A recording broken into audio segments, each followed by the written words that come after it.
Hey, what's up, everybody? I'm Ahmed Ashkar. I'm the founder and CEO of the Global Hult Prize Foundation.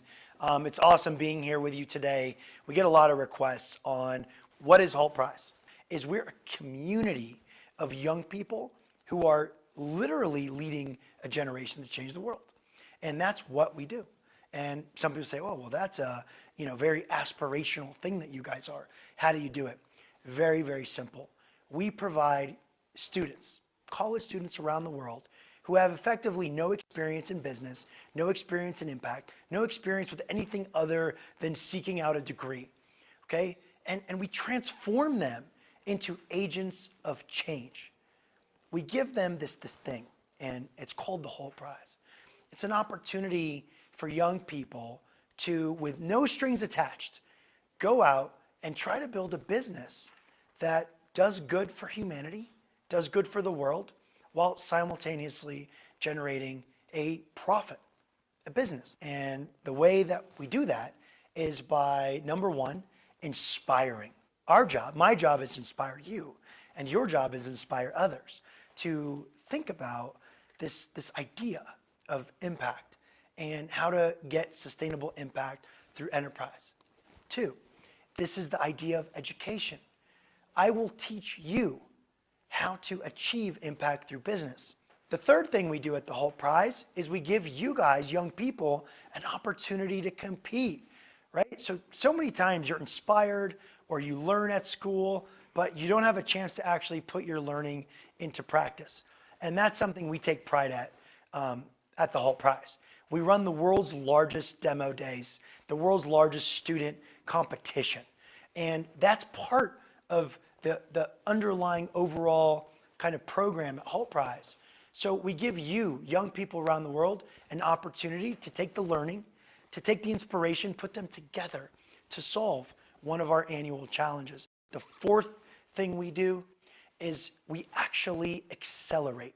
So whether you're competing on campus or whether you go on to compete at one of our many regionals around the world, or you qualify all the way to our accelerator, we take pride in moving you from a very basic idea to a full-blown commercial business that's in the market, having impact and making money. The fifth thing we do at the Hult Prize is we scale. And we do that through funding. We do that through connecting you to our amazing network, which literally has executives from over 120 countries. And we take them and we use that influence, that knowledge, that inspiration to help you take your business and go to market. And then we provide you with a little bit of seed money. So it's all about making that inspiration come to life with a little education, an opportunity to compete, an acceleration opportunity to take that idea and go into market, funding, and scale.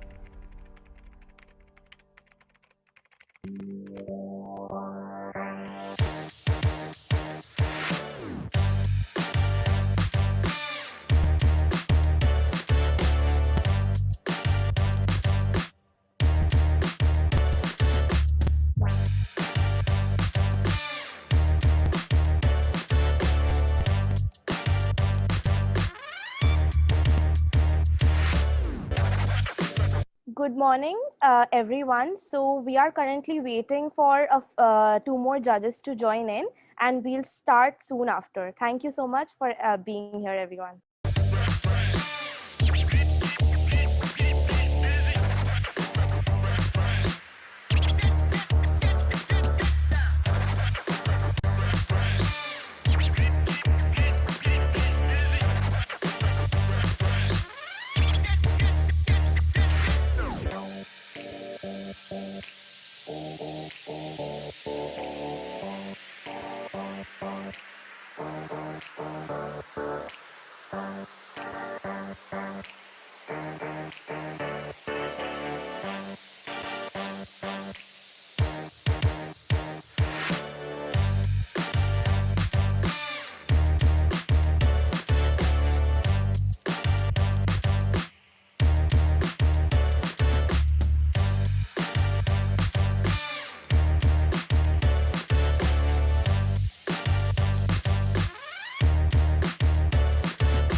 Good morning, everyone. I am Nainika Saha, Corporate Relations Head, iLEAD Student Council 2020-21. Good morning. I am Bhagesh Dalmia, Corporate Relations Head, Student Council 2021. And today, we will be your hosts for the event. Welcome to the Hult Prize on Campus 2020 at iLEAD. So, a little about Hult Prize. It is a global business plan competition oriented towards social impact in partnership with United Nations and Hult International Business School. It is considered to be the Nobel Prize for the student community. And this year, we are excited to celebrate this in our college. The best part and one of the most motivating factors of today's event is our judges who have been very supportive and have taken the time out of their busy schedule to be here today. And also from across different time zones. So our judges are here from the United States, where it is approximately 9 p.m., a bit late in the evening, and also from India, where it is 8 a.m. early in the morning. That's a very big time crunch, I must say. So thank you, judges, for being here today. We are really sorry for an inconvenience. Our chief guest for the event, Ms. Pragya Chopra, Executive Managing Director of iLEAD Foundation, is running a little bit late. So we will continue with the event for now.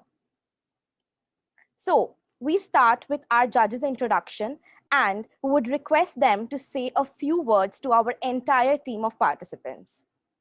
So, firstly, we would like to call Mr. Kaustav Majumdar, who is the advisor and member of Bengal Chambers of Commerce. Sir, please. Hi, good morning to all of you, and good evening to the friends from America. Thank you very much for having me over here. It's a wonderful, wonderful initiative that you guys are taking. Very, very happy to be a part of this, and irrespective of who sort of wins, etc. I think it's phenomenal that you guys are participating in things like this. When I was your age, I never had the courage to participate in most of these things. So, as far as I'm concerned, it's a little bit odd for people like me to come and judge people like you. So I don't consider myself to be a judge. I would rather be more like a catalyst, and perhaps somebody who would be able to point out a few things, just because I've been around for a very long period of time. More than successes, people like us possibly have a chest full of failures. So that's what I look at, and I hope I'm going to be of some value to you people. I'm equally very keen to learn from the other judges over here. Thank you very much. All the very best, and I hope to have a fantastic the next 2-3 hours. Thanks. Thank you so much, sir, for those lovely words. I'm sure the participants are already feeling really motivated. Now we would like to request Mr. Sumit Agarwal, Director PR Signal, Inclusion Rise Activists, to address the students. Sir, please take over. Hi, students. It's been a wonderful and lovely morning here in Calcutta. It's 8 o'clock here right now, and it's very inspiring to see such agents of change happening in Calcutta and across the world at 8 o'clock in the morning, And what I would love to see is each one of you is an agent of change with the capacity to address the world for a better future and a better tomorrow. And you can usher in a new era. At such a young age, you have the capacity to change the world.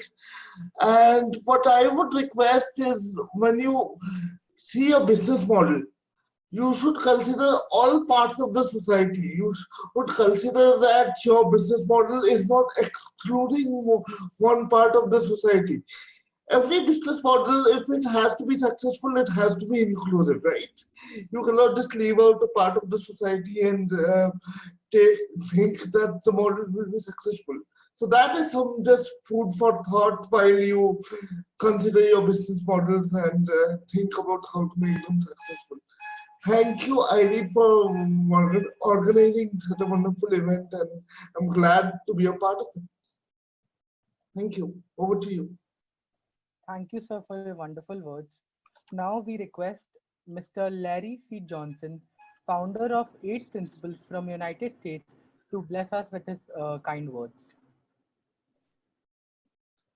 Well, thank you for inviting me. It's a pleasure to participate. And I'm in the Rocky Mountains, it's about 7:45, 7:50 in the evening here, but I'm looking forward to it. And like Gustav, I hope to add some wisdom and some sense of support for those people that are here. And I'm looking forward to really enjoying the next few hours. It's going to be, I think, an enjoyable time, and to be able to encourage people that, at your age, as he said, I don't think I would have been doing this. So I'm looking forward to it. Thank you very much for having me. Thank you so much, sir. It is an honor having you here today. So after this, we would like to request Dr. Adama Kaloko, Director of Impact Sierra Leone, and an US Army veteran from United States to come and say a few words. Ma'am, you can take over. Yes, yes. Well, good morning and good evening and good afternoon at the same time to each and every one of you. I am honored to be amongst the judges today. And I just want to say I love the whole idea of leading a generation to change the world. And I believe that if anyone is going to change it, it's going to be the youth.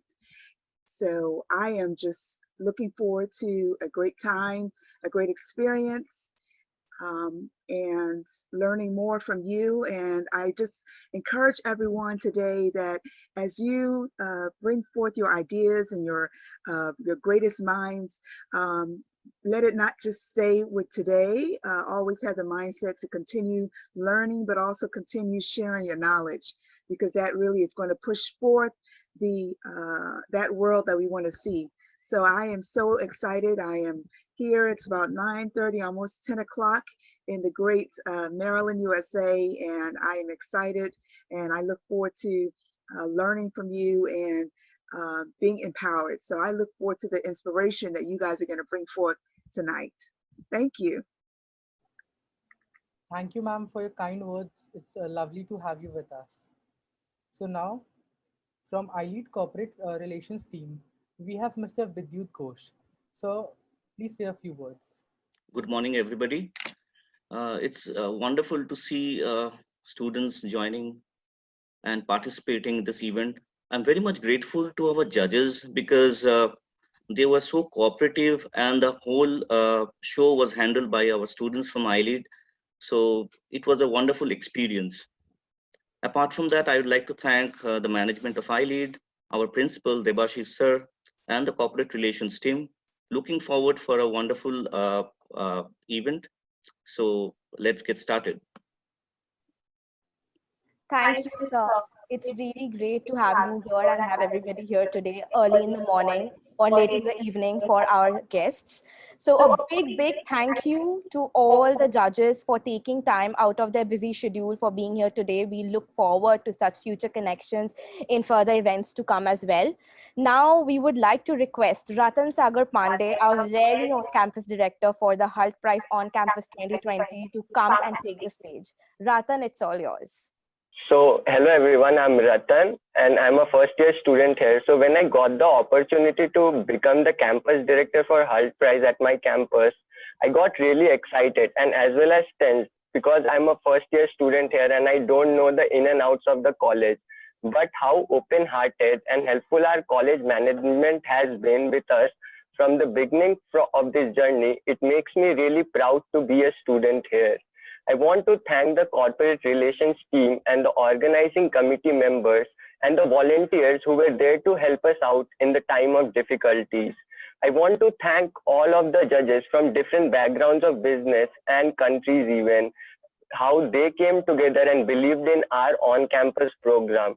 Now what I want to do is I'll take you all through some rules and regulations. There's only one important rule, that every team will only have 8 minutes to present and 4 minutes for questions from the judges. After this, I want to share you guys how the participants will be assessed. The first attribute that judges will look for is the team, how diverse the team is and how consistent each one of you are. The second attribute will be your idea, how cool, original, and innovative it is. The third attribute is impact, how impactful your business can be if scaled properly. The fourth attribute is traction, that is there any progress? Do you guys have a minimum viable product or a prototype? The last but not the least attribute, it is the wow factor, which consists of all other factors, and if the judges could commit personally to support the idea or not. I'll wrap it up here. All the best to all the teams, and thank you all of the judges and the management of iLEAD for being here with us. Thank you. Thank you, Ratan. So now finally we would move on to the part which we all have been waiting for, and we have really worked hard and put together the participants for the competition.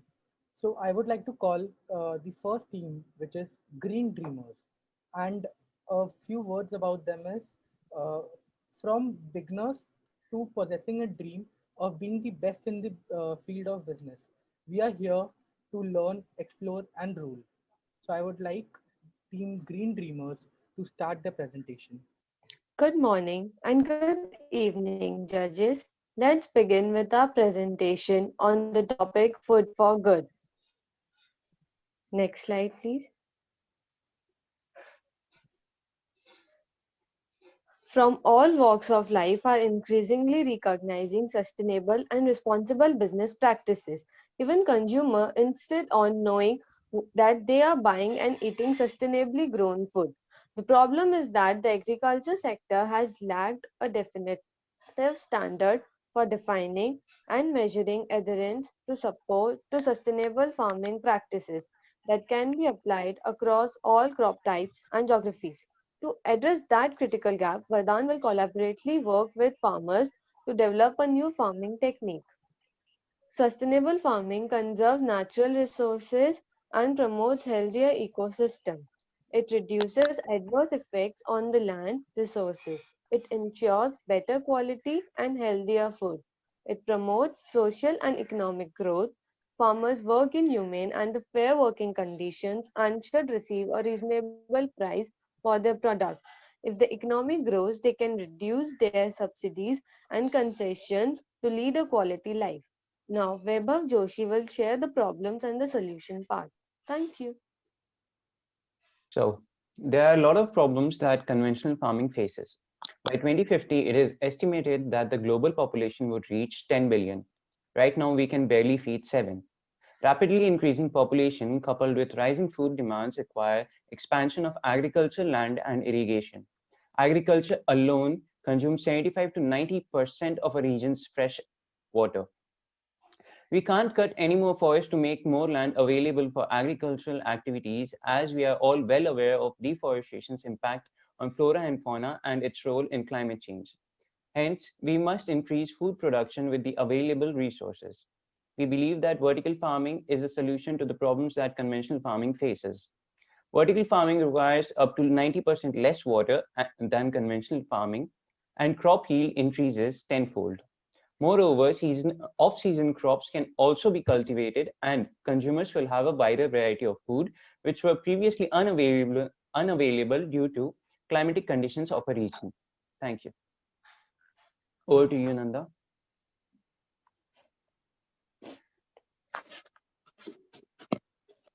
The products. The vertical farming will be giving the certain products, organic fruits, organic vegetables, and organic fertilizers. Organic fruits like apple, mango, and plum will be grown. In organic vegetables, we will be having lettuce, tomatoes, and strawberries, and we will be selling organic fertilizers for the profit. Now, the digital products will be explained by Vaibhav Joshi.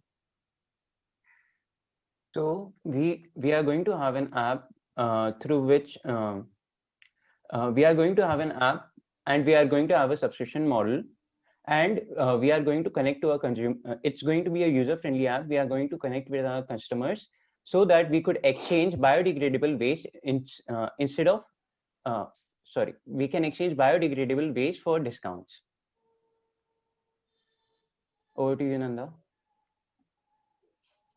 Now, the business cycle part. Next slide, please. We will be starting by awareing farmers about the market demand and asking them to grow that vegetable. Then we would rent them to grow that vegetable. We would rent that barren field from the farmers to set up our vertical task. Instead of selling their vegetables to the middlemen, farmers will be selling us the vegetable and we will give them 5% higher rate than middlemen. Now the consumers will easily be able to order online. If they purchase our subscription model, they will get discount on their order and there will be referral codes to that. Even consumers will get some benefits. We will collect waste from the restaurant and households and convert them into natural fertilizers. This compost will be used by farmers in their field and we will sell this compost for our profit. Now Kanishka will be taking over the PPT. Thank you. Kanishka, go ahead. Focuses on organic food supply, we grow crops for the vertical farming method and ensures better quality. Hence, our competition is very high as we compete with many vendors, farmers, and business companies. But by ensuring the best quality, we stand out. Next slide, please. Marketing and advertising. The main objective is to maintain positive and steady growth each month, experience an increase in new customers. We'll turn the customers into our long-term customers. We will be selling organic products via our app online. Our target market is individual households. Advertising, we will try to advertise our product as much as we can through many various ways.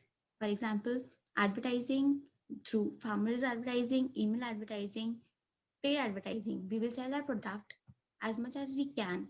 There will be nukkad natak for the farmers so that the farmers can come and work with us. Next slide, please.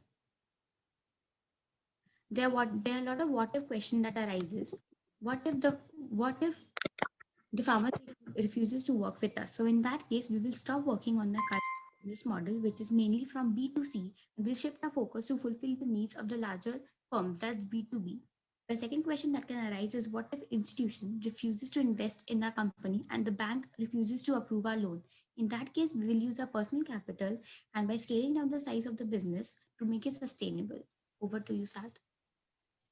Yes, so growth and financials are concerned and important to any business and firm. At Vardhan, we will be dividing our growth strategy into three different phases. In phase one, we will be focusing on app development and production structure. In phase two, we will be distributing MVPs among our early consumers. And in stage three, we'll be entering into the market and creating a feedback team to ensure the smooth regulation of everything. So let's continue to the next slide. Here is our 2-year action plan of our business. Now let's come to the financial part. For the first, so why our EBIT for the first 2 years is in red? The answer is because we'll be spending too much on sales and marketing. Therefore, to ensure our brand recognition and to ensure our brand recognition and so that people may know our may understand our business model and its functioning. So now let's come to the next slide. These are various types of funding we'll be coming across, like fundraising, bootstrapping, business loan, and institutional investing. Thank you. Nice presentation, guys. So I would like judges to ask them a few questions based on the presentation. I want to say that was a really good layout. This is Dr. Adama Koloko. I'm sorry. Oops. Sorry about that. This is Dr. Adama Koloko, and I just want to say that was a really good presentation. Kudos to you guys for that well laid out presentation. I guess I just wanted to verify whether for the farming community that you guys will be included in this, is there additional training that is included that Yes. could also help with production? You know, as you help as you work with the farmers, you know, you'll have some, I'm not sure which communities, but there may be some that may benefit from vocational training. And I only say that because I have some farming experience, and I know that, the populations you work with is not just, you bringing the services to the community, but it also really impacting the communities that are going to be doing the farming with you. So is that something that that's also included in this approach? Who's going to answer this? May I? Go ahead. Yes, ma'am. We are going to have vocational training for farmers. Yes, ma'am. We are going to have vocational training because vertical farming is a fairly new practice in India. So we are going to train farmers to work for us. We are definitely going to train farmers to work for us Okay. And and then make them understand. also, Yes, ma'am. sorry about that, go ahead. So we are going to make them understand how vertical farming actually works and what is required and what is not. That's it, ma'am. Okay. Yeah, because that's a real key thing, because there are farmers that are really good, then there are farmers that are great, that have the tools and they know how to use the tools correctly, and it can actually maximize production. So I'm glad that you include that in your ideal. And then also, how do you offset the lost production? Like, for example, one farming community was their crops were affected due to caterpillars and grasshoppers and all kinds of things that were not expected. And so it really offset their harvest. And so that may be, if there's a way that you can explain the lost production that you may not expect, how do you account for that in your 2-year plan? Saad, would you like to take over? Yes, yes, we'll be distributing everything and every farmer. So we will have a plan for and a backup if some of the farmers back out, and we'll try to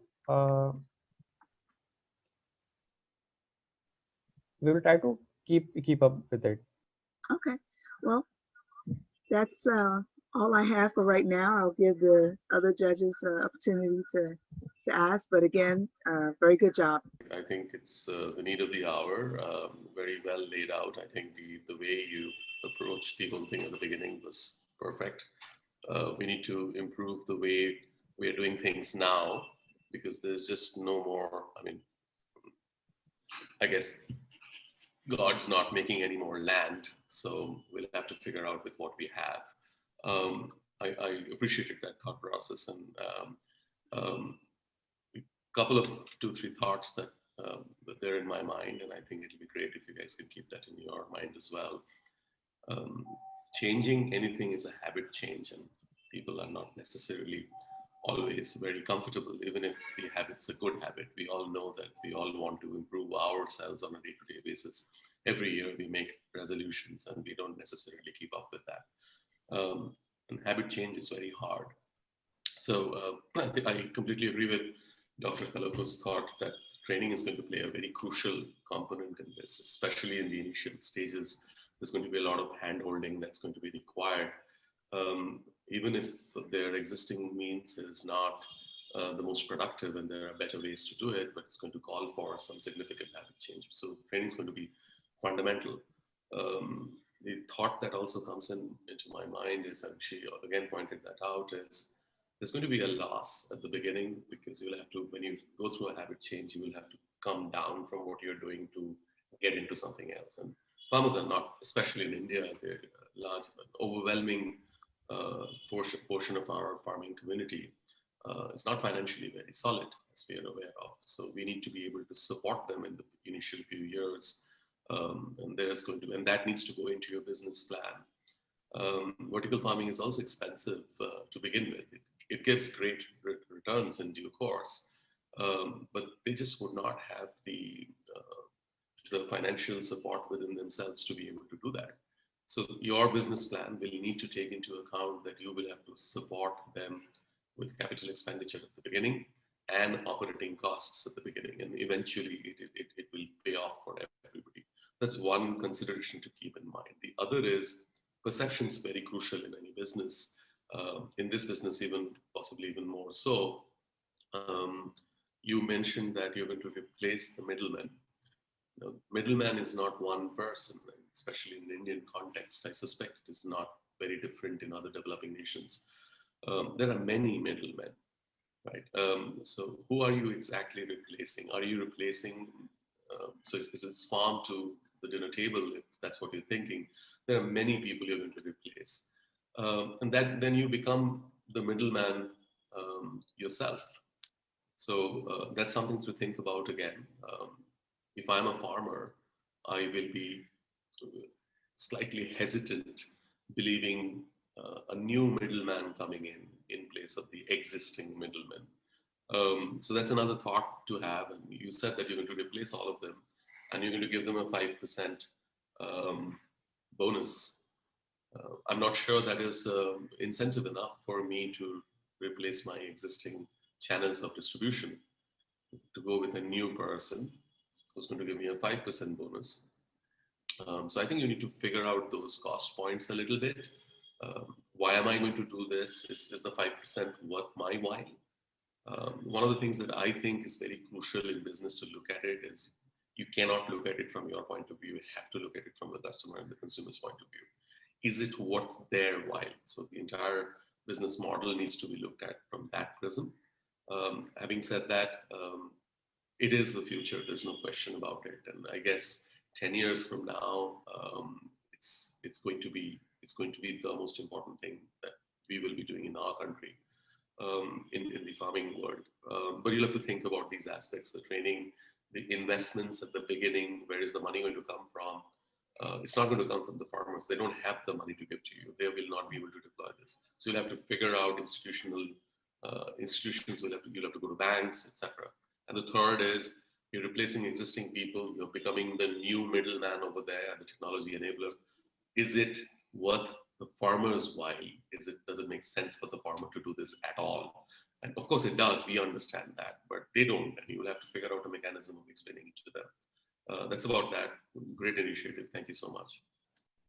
Let me just add a word here, if I can. I have been in marketing and PR for the last 6 to 7 years, and if you're talking about farmers, if you want to work with them, you'll have to reach out to them in the first level. So a lot of rural areas are, still have problems with language. So when you look at that, your communication materials have to be designed accordingly, and you have to reach out to them. As Mr. Majumdar said, that you'll have to see whether it actually makes sense for the farmers to actually implement the model or not. So you'll have to design the messaging in such a ways so that you are able to convince them, and it's not an easy task, let me tell you that.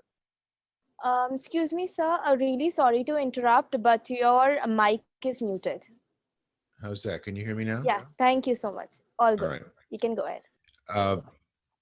I was going to make just a couple of comments, and the concept of vertical farming is used elsewhere in the world. I'm not sure how it would work in India necessarily, but a couple of things that stood out at me. As Gustav said, don't underestimate the inertia of change or lack of change.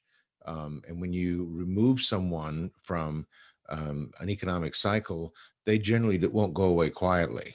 That's the way they make their business, and they will see you as their nemesis, and they won't necessarily cooperate with you. In fact, they'll actively seek to undermine you because it's their business.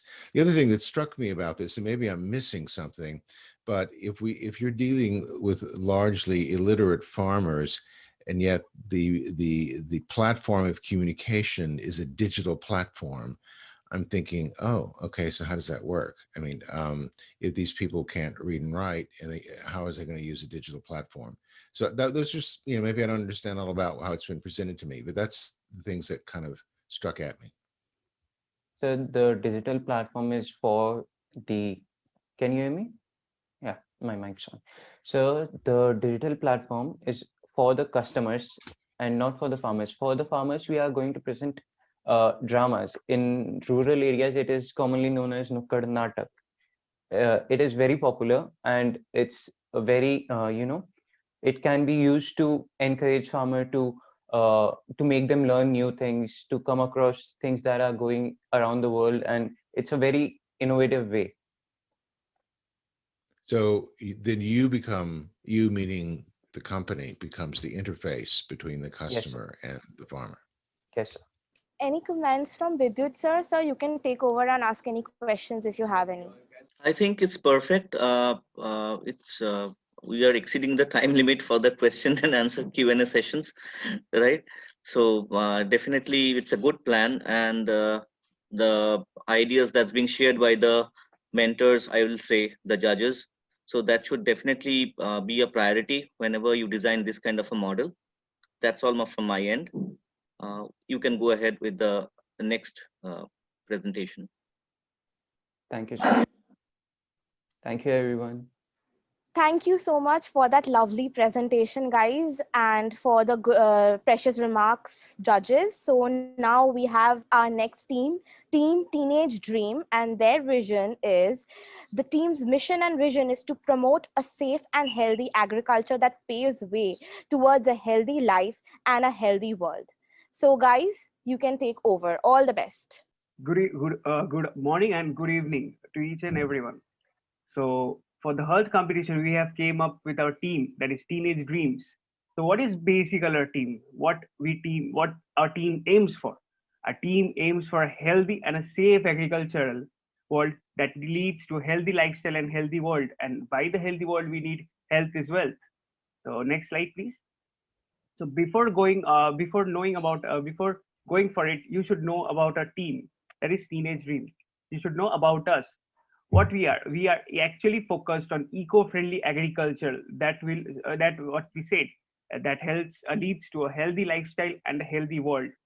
And after that, we are going to the problems. Like every problem has a solution. So we are discussing the problems as well as the solutions.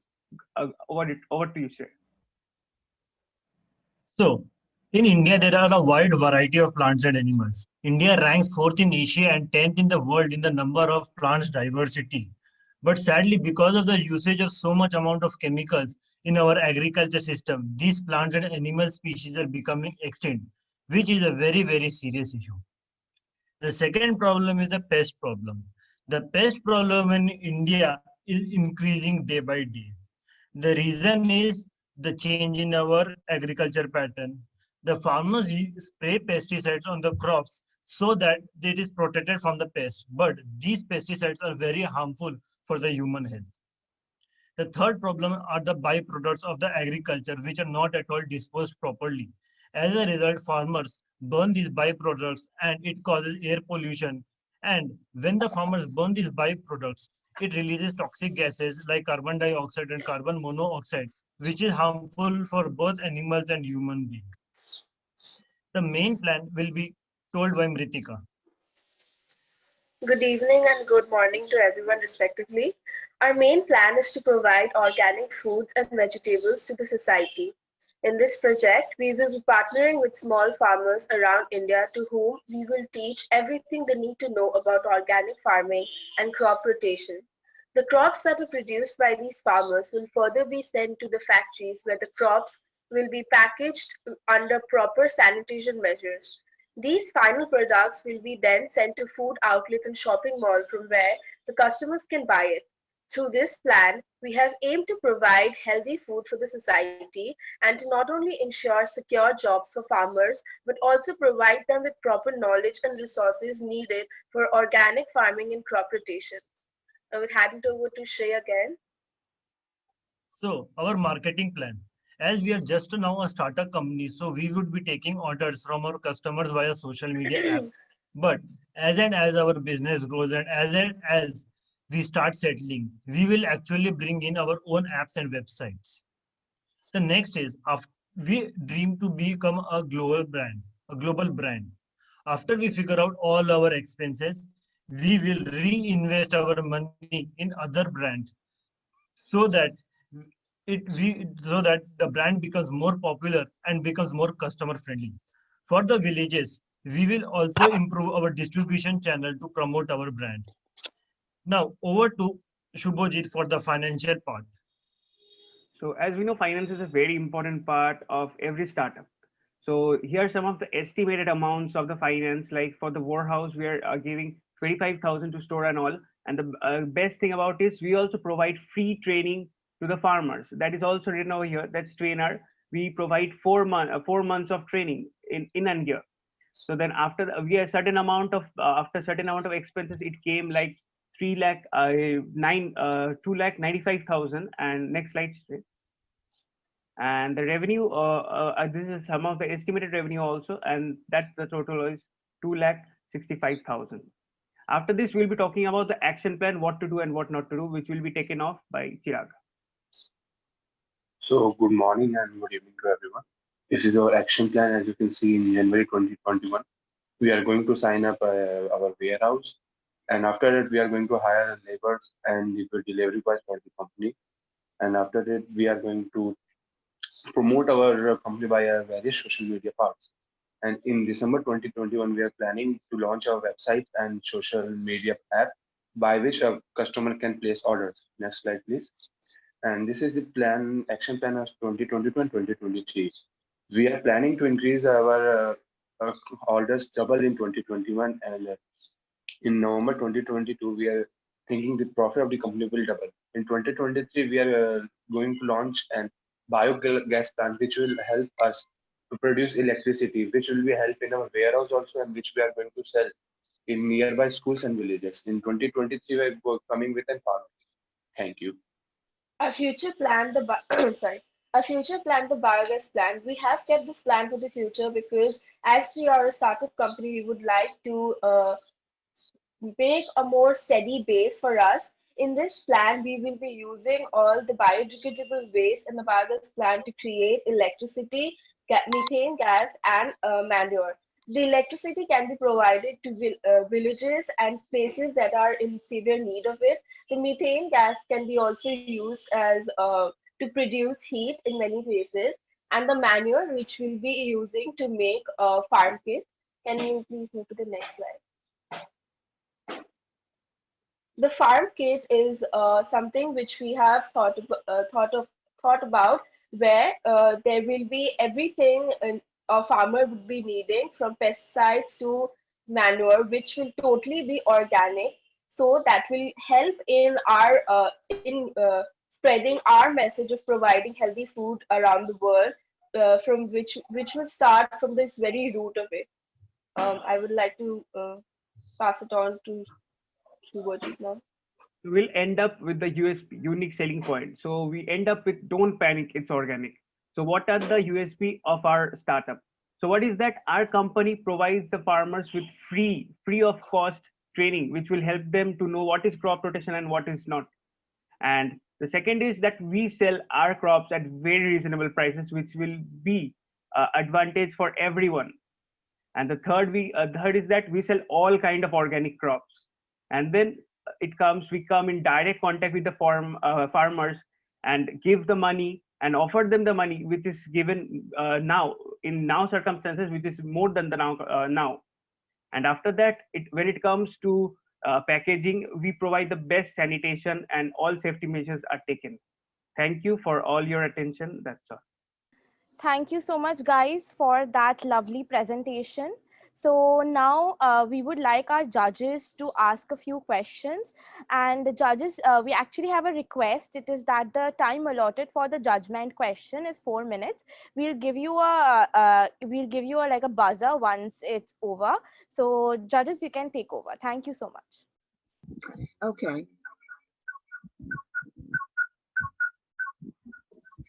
So real quickly, again, this is another great presentation. I love the public healthy lifestyle. I think that's a big attraction, especially here in the US, with longer lives. And so I want to know how your website, because for me, website is everything in terms of reaching your supporters, your donors, and those who are going to really help grow your business.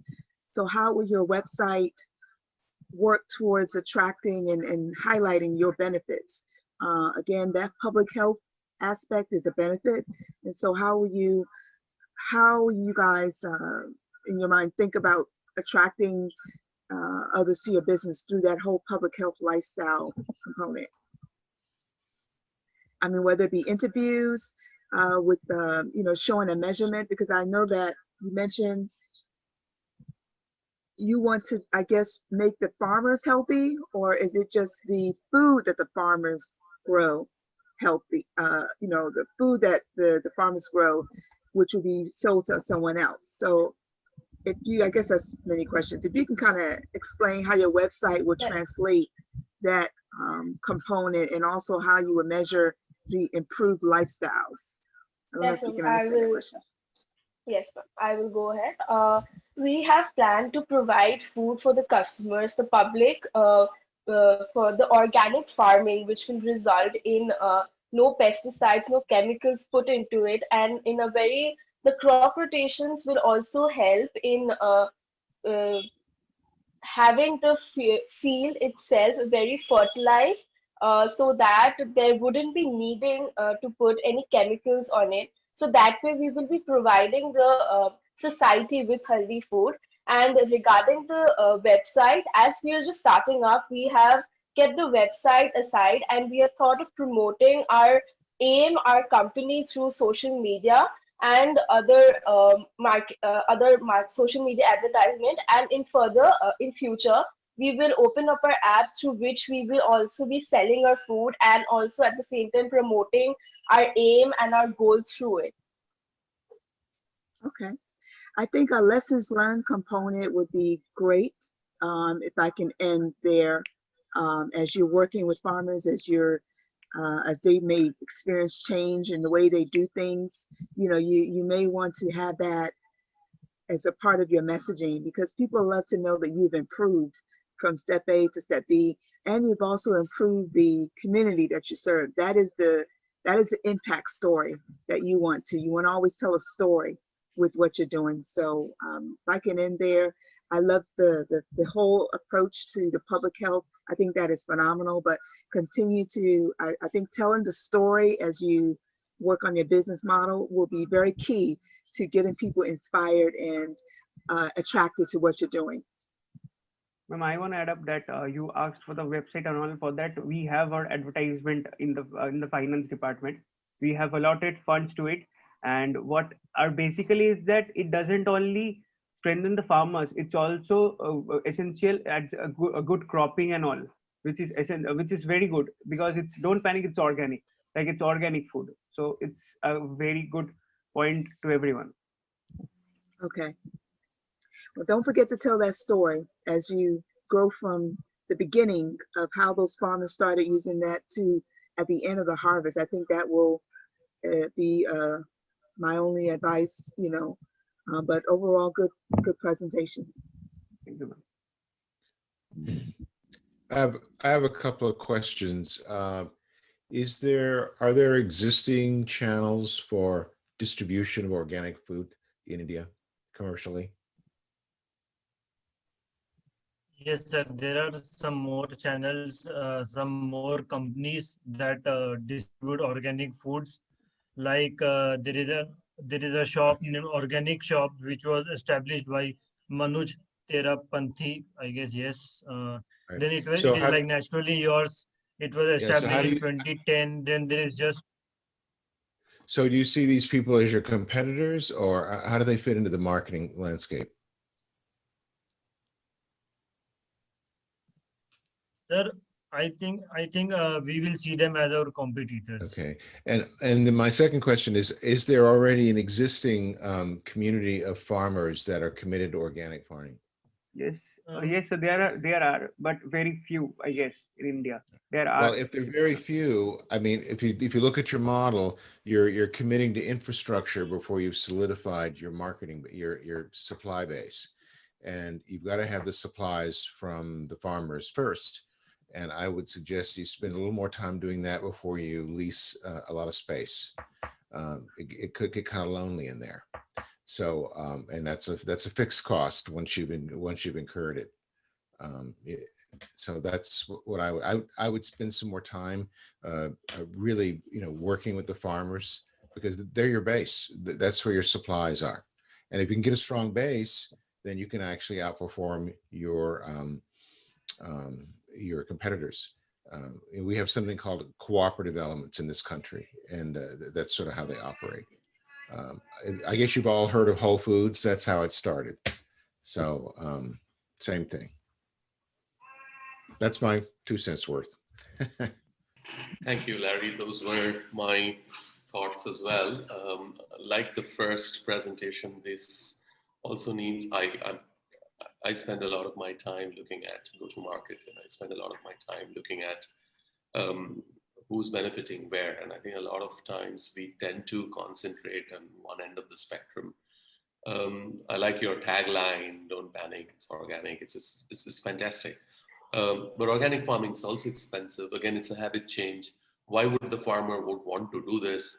So either you go and buy from the very few producers of organic farming, and they have their supply chains lined up. So it's going to be a cost game for you. You'll have to give them more money to do it, or you'll have to develop new people to do organic farming for you, which is again a habit change. It's going to cost a lot of money. You need to factor in those things. It's highly possible it's going to happen. Either you do it or somebody else will do it.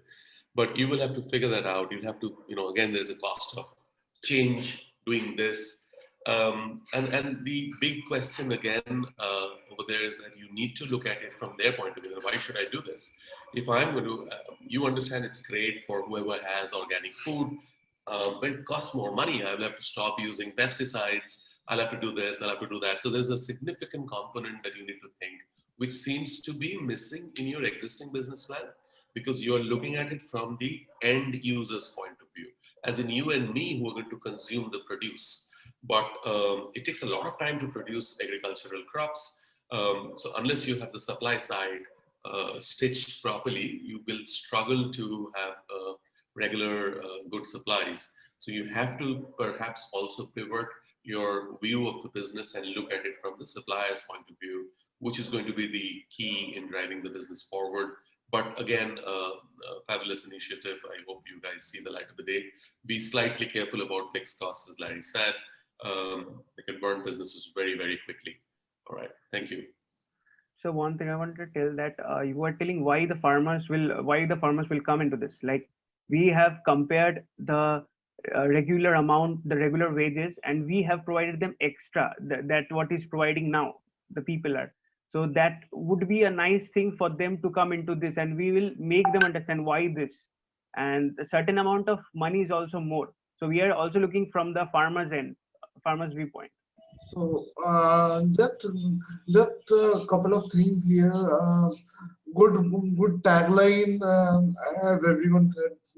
It's a nice tagline for the brand. But again, a couple of things. If you look at the farmer's point of view, you'll have to see whether your monetary initiative is enough to drive that change, to help them make that switch. It's definitely more than what the current market rate is providing as per your business model. It's definitely what the current market rate is providing. But will that financial initiative be enough for them to make the switch? That is number one. Number two is, again, you'll have to see from the end user's point of view, because most of the brands fail because the startups become obsessed with their own services and products and not what the end user is concerned about, right? So these are just a couple of suggestions you have to keep in mind. Sir, for the end users, you say, like, we are giving a quality products, and after the end, what is that end? So for the end one, we are also supplying with great sanitation. So it's going very fresh over there. Wherever it is going, it's going very fresh. And so when it comes to, like, you said, farmers view of point and financial one, right? Yes. Yes, a financial point. If you see the slides, we are going to have a little loss on our first year by estimating the amounts and all. We actually have researched on the amounts very specifically and all, actually with the wages and everything, and we have came up like 27 or 35K loss on the first year. So it's quite practical, like financial model one. Over here, I'd like to say, like Bhagesh and Nanika, we have Pradeep sir over here. So if you request Pradeep sir to go ahead. Sir, are we audible? Yeah. Yeah. Yes, sir, you are audible. Yeah. So on this note, before we get on with our other teams, we would like Mr. Pradeep Chopra, Chairman, iLEAD Foundation, to come and say 2 words about the event. Sir, you can take over. Thank you so much, sir. Okay, a very good morning to all of you. It's a great to be part of this event, which is basically promoting entrepreneurship, and that too in the field of food, which is the most basic necessity for human existence. Yeah, we had been hearing that, with our growing population and the growing requirement of food, we are putting tremendous pressure on the planet, and whether that pressure is good or sustainable is a question. So it is high time that we concentrate on the fact that the food which is normally wasted, and I'm told that almost 50% of the food which we grow is actually wasted, and it is not wasted only during transport or because of lack of storage space and lack of proper transit, but also at our homes. Yeah, because so any business plan which is focused on reducing the waste of food, and you see we have also at the same time a lot of people who can't afford the high cost of food. I don't know, I have got some friends from abroad, I think I can see them. You see right now the price of potato, which is a basic food in India, has touched something around 50 rupees a kg, which is like which is very, very high, which is very unaffordable to most of the people. And I don't know why it is such a high price, because we have at times the potato prices going down as low as 5 rupees. So now suddenly 10 times is the price. So there must be some problem in distribution, in logistics, and in storage, because this can't vary from 5 rupees to 50 rupees and then again to 5 rupees. So any business plan which brings stability to the prices of food grains, because they are essential and a lot of people uh, cannot afford the high prices of food, will be a very welcome business plan. And I would, as it is, India doesn't have so many jobs, which can keep our entire youth population engaged. So therefore, micro businesses, mini businesses, and business models at every level is a welcome move. And I really congratulate the organizer of this event that they have been able to organize this, and that too on a subject like food, which is most important, and particularly for a country like India, food is very, very important issue. We all know now, right now, our farmers are agitating. Most of the farmers are there in the capital, and there are new agriculture policy which has come, which has creating a lot of stir. And Mr. Modi has 2 rounds of talk already with the farmers, and so food is a very big issue in India. So therefore, anything which solves our problem, which actually solves the problem of food waste, which solves the problem. And I can also tell you that most of these kitchens which we have in India, which process foods, the food waste which is coming out of these kitchens, like the skin of the vegetables, or the other parts of the vegetables which normally cannot be used for processing, that is an important resource for producing many other things. So you can think of using these kind of waste, which is actually a very big problem for disposal and things like that. If that part of that can be converted into manure, or part of that can be used for extracting some other important nutrients or things like that. There are immense possibilities, and therefore I, uh, you know, uh, really very happy that this kind of event is organized, and I wish all the participants my very best wishes, and have a great time. Yeah, thank you so much once again for calling me and interacting with all of you. Thank you once again, and all the very best for you for the day. Thank you. Thank you so much, sir. Thank you for joining. Now, we would like to continue with our presentations, and the next theme is better taste. So they say they are confident and motivated to make a mark and express their talents, while also preparing and realizing how to compete in such a competitive market. They enhance their skills and entrepreneurship qualities. I would like the team to come up on stage and share the screen. A very good morning and evening to everyone present here.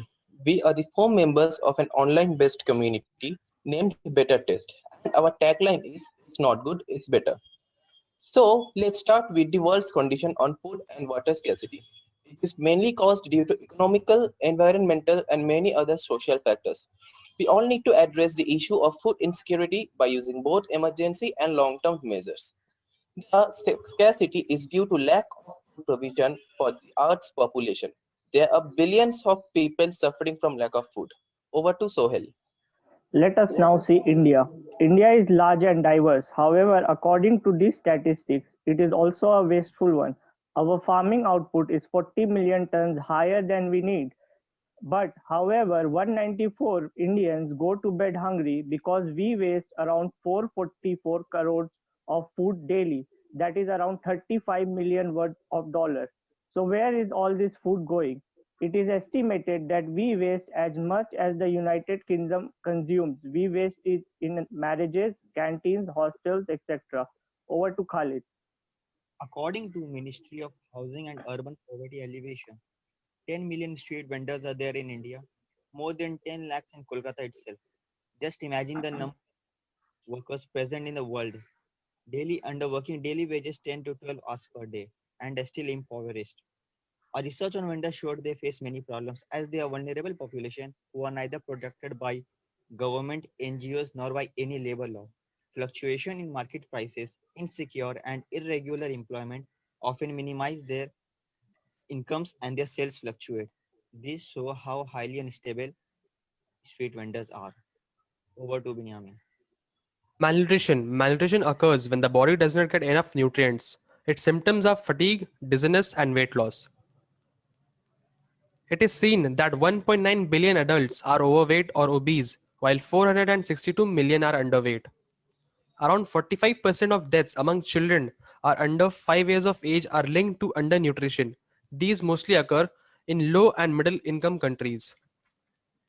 Causes of malnutrition: poverty, which is common in every part of the world, lack of primary health and infrastructure, lack of awareness and illiteracy, weak public distribution system in India, poor implementation scheme of child development scheme, poor sanitation practices in rural areas.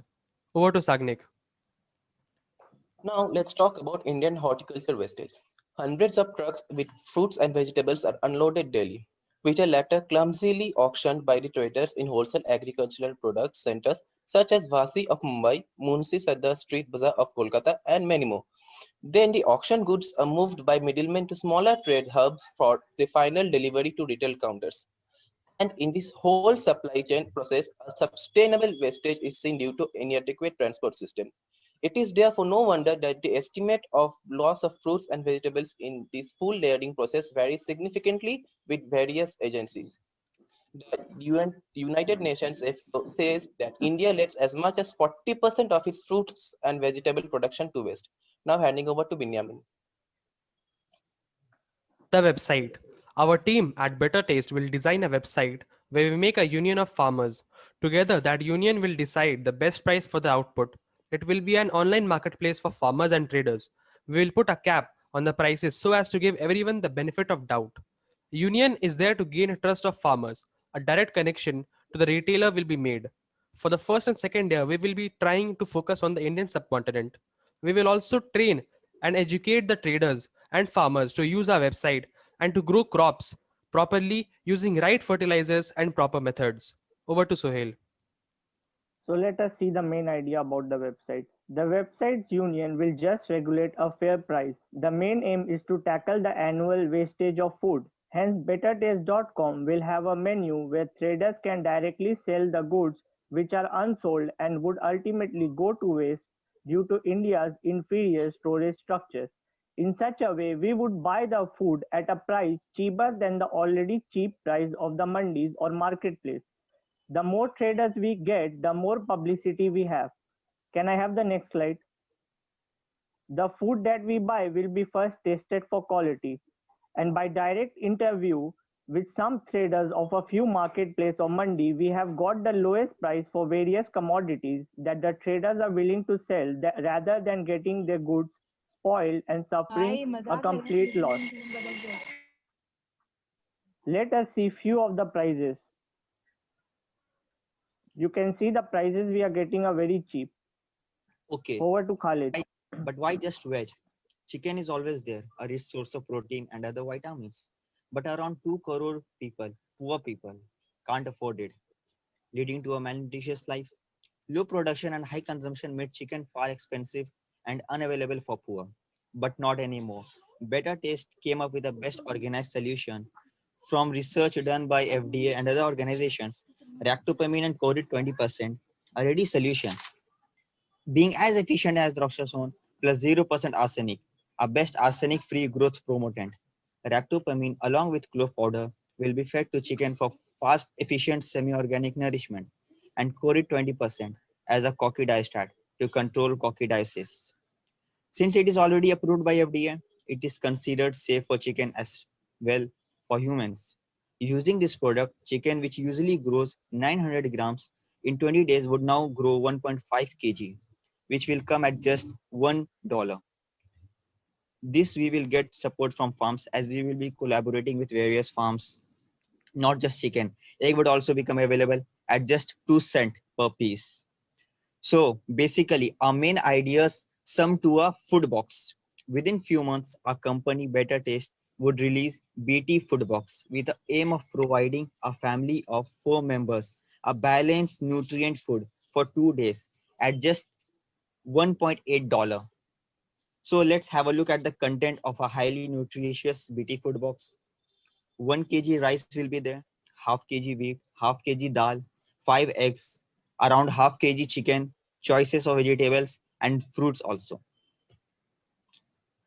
Over to Binyamin.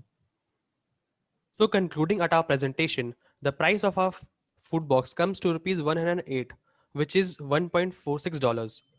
We will sell the box with a price of rupees 120, that is $1.74, at a profit of just rupees 10, that is $0.27. After including the packing charges, we will also be providing a veg box at for less price of rupees 88, that is $1.19. Over to Sohail. With many of the daily wages earning only 400 rupees, that is 5 to $5 per day, and failing to get government sanction, the food box will provide a substantial 2-day meal for a family of 4 at just rupees 128 and 68 rupees respectively. That is around $1.7. Let us see our goals. Putting some focus on our goals, our company Better Taste main goal would be targeting small local vendors to help them grow substantially.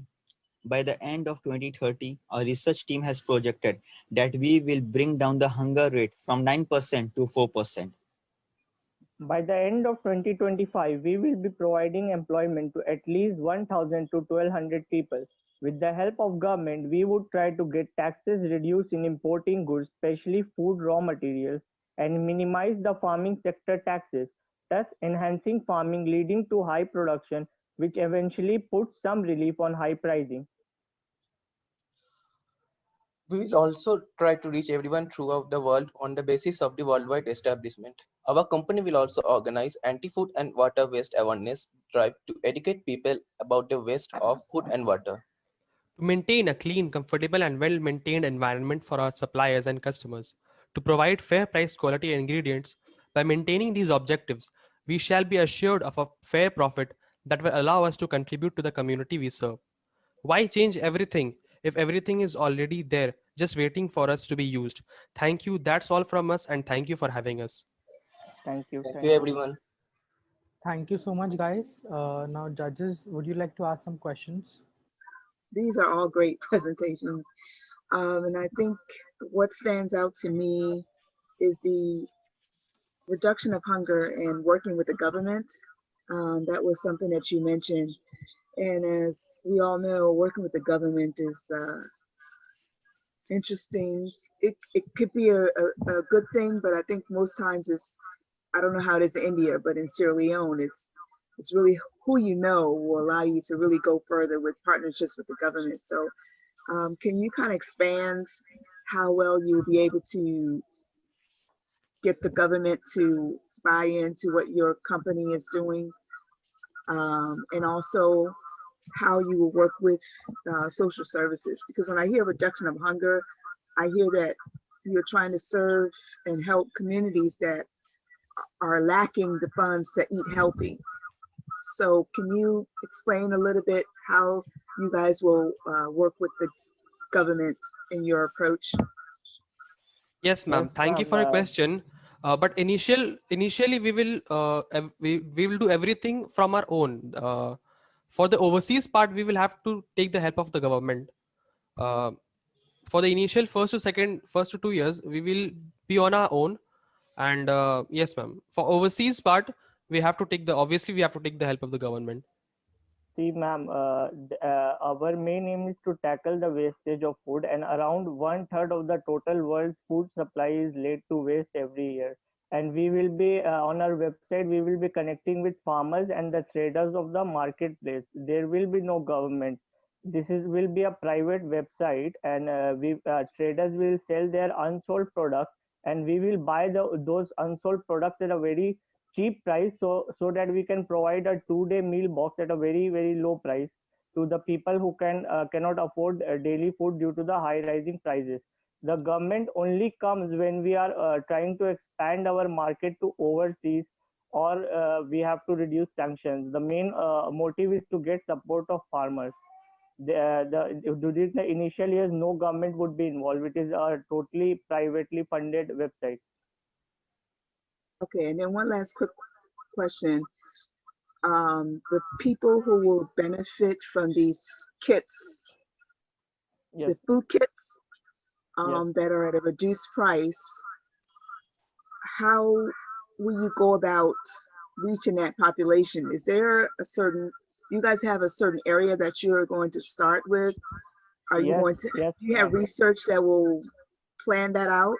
Yes, ma'am. Yes, We are all ma'am. Yes, planned, ma'am. ma'am. We will be focusing firstly on slums. India has very big slums. People, 10 million, 12 million people living in small areas. So they have ration shops, and we will be approaching. And I think if we can provide a 2-day meal for a family of 4 at less than $2, ma'am, they would be interested, and it will sell. So we will approach all the ration shops in that area, and we will give them our production, ma'am, to sell. Okay. I will hand it over to other judges for time. Okay. I actually really liked your presentation. I thought that was very good, and it is something immensely crucial for our country. Some of the statistics that you presented us with at the beginning of the presentation were shocking, and while we all realize that this is possibly a far larger pandemic than what we have just experienced, but we don't seem to be doing enough. And I love it to see young people like you are at all thinking about this. Of course, there are, we can pick many things that you can do better and try and make it a model out of this. And then there are 1,001 things that can go wrong. But the sheer thought that there is a business possibility in this, and it has extremely far-reaching social impact, and that too very quick impact, it makes me very interested and very happy with what you did.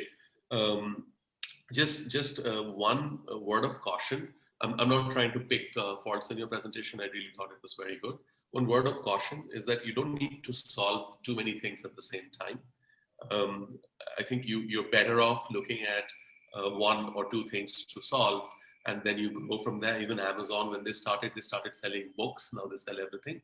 So it's possible. You can always, once you have the model ready, once you have the distribution points ready, once you have, the entire thing is working for you, at that point in time, you can always add new things to do. So for example, I like one point that you mentioned in the presentation, that our primary aim is to do this. So everything that you do is to target that primary aim right now. Don't be in a hurry to try and make it a sustainable business model from day one, because then you may lose focus on that primary aim. Sure, you need to stay buoyant, you need to be above the waterline. You don't need to do 10 things at the same time. Maybe even if that would mean constrain yourself in one geography, for example, and look at solving that. So either you're solving the community needs of one particular geography, or you're solving one particular problem in this food wastage area. But you don't, or you're looking at, if you're working with somebody who's going to supply, somebody's going to process this, then there are too many moving parts right now. And with so many moving parts, you will struggle, because you're again bringing about a change, and change is hard. So choose one, wherever your heart lies. I'm completely, I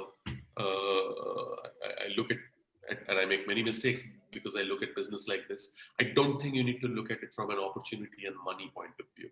The biggest opportunities and money are yet to be made, right? So you should look at it from what's going to make you happy. What do you think is going to be the most impactful, where you think you can contribute, and you're going to have a blast doing it. You're going to love doing it. So you pick up one point and do everything around that one point, and that's your most MVP. You do that for 6 months, and you will know how to add the rest. Don't have too many loose ends at the same time from day one. That's my only observation. Thank you, sir. Thank you for your words. I guess I would just concur with what Gustav said. Begin with something that's scalable, that's focused, and work out in concentric circles. Be careful not to try to solve too many things at the same time, because then it becomes unwieldy. And when every time there's another moving part, it's an order of magnitude more complex. So just remember that. But it's a very good concept, and you're building upon something that's very obvious and very clear. And that's the really strong point. You're adopting something that's very easy for someone to understand. Thanks very much. Thank you, sir. Thank you, sir. Thank you very much, sir. So, taking a cue from what the other judges said, don't try to solve too many things at one time, and take care of the brand. Take care of the collaterals of the brand, and try and make a clear, focused message for your different groups and different types of farmers and different areas that you will be serving, so that they are clear about, which part of the business is suitable for them and how is it helping them. So yeah, clear message. Thank you, sir. Thank you very much. Thank you, sir. Thank you so much, judges, for those lovely suggestions, and great job, guys, with the presentation. And now we will call the next team, Team Bridges, and they are saying that by the name, you have an idea that what our main objective is. Yes, we act as a bridge between the farmers and dealers, bringing them closer to each other and creating better understanding. Guys, all the best. You can take over now. Thank you so much. Okay, so let's just begin with good morning to esteemed judges of India and good evening to esteemed judges of United States. I'm Omlan Roy from Team Bridges, and I will get you guys through the introduction part. As we know, India faces a problem of overpopulation, having a current population of 1.3 billion, and it's estimated that it will go up to 1.5 billion by the time it reaches 2030. As a result, it is getting harder to provide food to everyone. As of now, India has 195 million undernourished people and ranks 74 out of 130 major countries in terms of food security index. India's agriculture GDP has dropped from 15.9% to 13.2% in the year span of 2013 to 2014. Climate change has also impacted the produce as well. Inadequate PDS or public distribution system has also is also a reason of growing food insecurity in India. Now, talking about our initiative, we are willing to convince some selected farmers and establishing an efficient food storage system with peer-to-peer relationship between producers, consumers, and us. Now, I'll pass on to Rahul Bansal of our team, and he will explain everything in more details. Thank you so much, Amlan. So, as the name suggests, bridges, our main target is to bridge a gap between the farmers and the main dealers. So, as we are living in a digital era, we have decided to bring forward an app for the farmers that will bridge the distance between the main dealers and the farmers. Also, our app will help the farmers to find a nearby warehouse closer to the farm.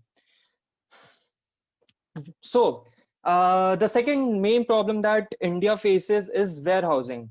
Because of warehousing, every year many farmers face heavy losses. So, we have decided to purchase 2 warehouses of 500 square feet in the location Shinguri and Kalyani. Why have we chosen the following locations? Shingur, the main reason for choosing Shingur was, first, it was popular, and second, it is closer to the Kolkata airport. Second, Kalyani, it is in the Noida district, potential of getting an airport, and it has an alluvium soil. So why would the farmers or dealers would store their goods in our warehouse? Okay, here comes the thing that we need to grow a warehouse that is relatively cheaper and isn't good and can give good competition to other warehouses. So it is relatively much cheaper than other warehouses, and it also has a smart integrated control platform, can ensure real-time monitoring of grains, as each warehouse is equipped with a comprehensive monitoring system with high-definition monitors. We can check the real-time situation inside and outside the warehouse through all weather remote monitoring, ensuring intelligent prediction and early warning signals. Also, in order to increase the shelf life of the grains, we will store the paddy and not rice. This will increase the shelf life of grains by 3 years. So, third major thing that increases the price of food product, the final food in India, that is transportation. The private companies charge a lot when it comes to transportation in India, but we will collaborate with the local transporters, employing them, as in the pandemic period, they are facing heavy losses, due to which the companies are even closing. So we will decide and we will come into a mutual pricing so that both our company and the local transporters can have profit. So why should the farmers choose us? Okay, so here comes the pyramid and well-being, reducing digital divide plus giving employment. We not only aim on employing the farmers, but also the local villagers. In Kalyani location, as in that place, people living in that location are facing heavy unemployment. Thus, giving them a better opportunity would be rejuvenating for them. Accessibility, transportation in remote areas through app. We will reach that areas that Big Basket and Grofers can't reach. Nutrition, warehouse, maintaining supply profit chain, thus good quality products. Yes, as mentioned before, our warehouse would be equipped with AI technology that will keep a regular check on the products, on the crops. Sustainability, we will provide farmers with certain equipments. With one of them is sprinklers for the startup. We have came up with just one equipment because that's what we can afford. So for the financial management, which is an important part in any business, so we'll be purchasing 2 warehouses, one at Shingur and other at Kalyani. So for the Shingur warehouse, it will cost us 3.5 lakhs, that is $4,724. In the Kalyani warehouse, it is 3 lakh rupees, that will cost around $4,605. The monthly maintenance cost would be 2,000 rupees, that is $27. Installing AI in warehouse will cost us around 80,000, that would be $1,084. Providing farmers with better manures and fertilizers will cost us around $40,000 rupees. That is $542. And we got many future promises to be fulfilled, and we'll work on it. So thank you so much for thank you so much for listening. Thank you. We are open for questions. Now we'd like the judges to go ahead and ask any questions if they have any. Thank you so much, guys, for the lovely presentation. Also, can I add one point? Sure, go ahead. Okay, so also with that, we have decided on distributing so 50 geophones to our to the 50 farmers' families, so that they can use the app that we will introduce in our business. And if you're thinking that how will the illiterate farmers will get the hang of those apps, we are the one who will educate them how to use it and everything. And not only that, when it comes to warehousing, there are many villages near the Kalyani location from where we can employ certain villagers to turn their switch their houses into warehouse, so that they can also earn some money or some wages. Thank you. That is the end.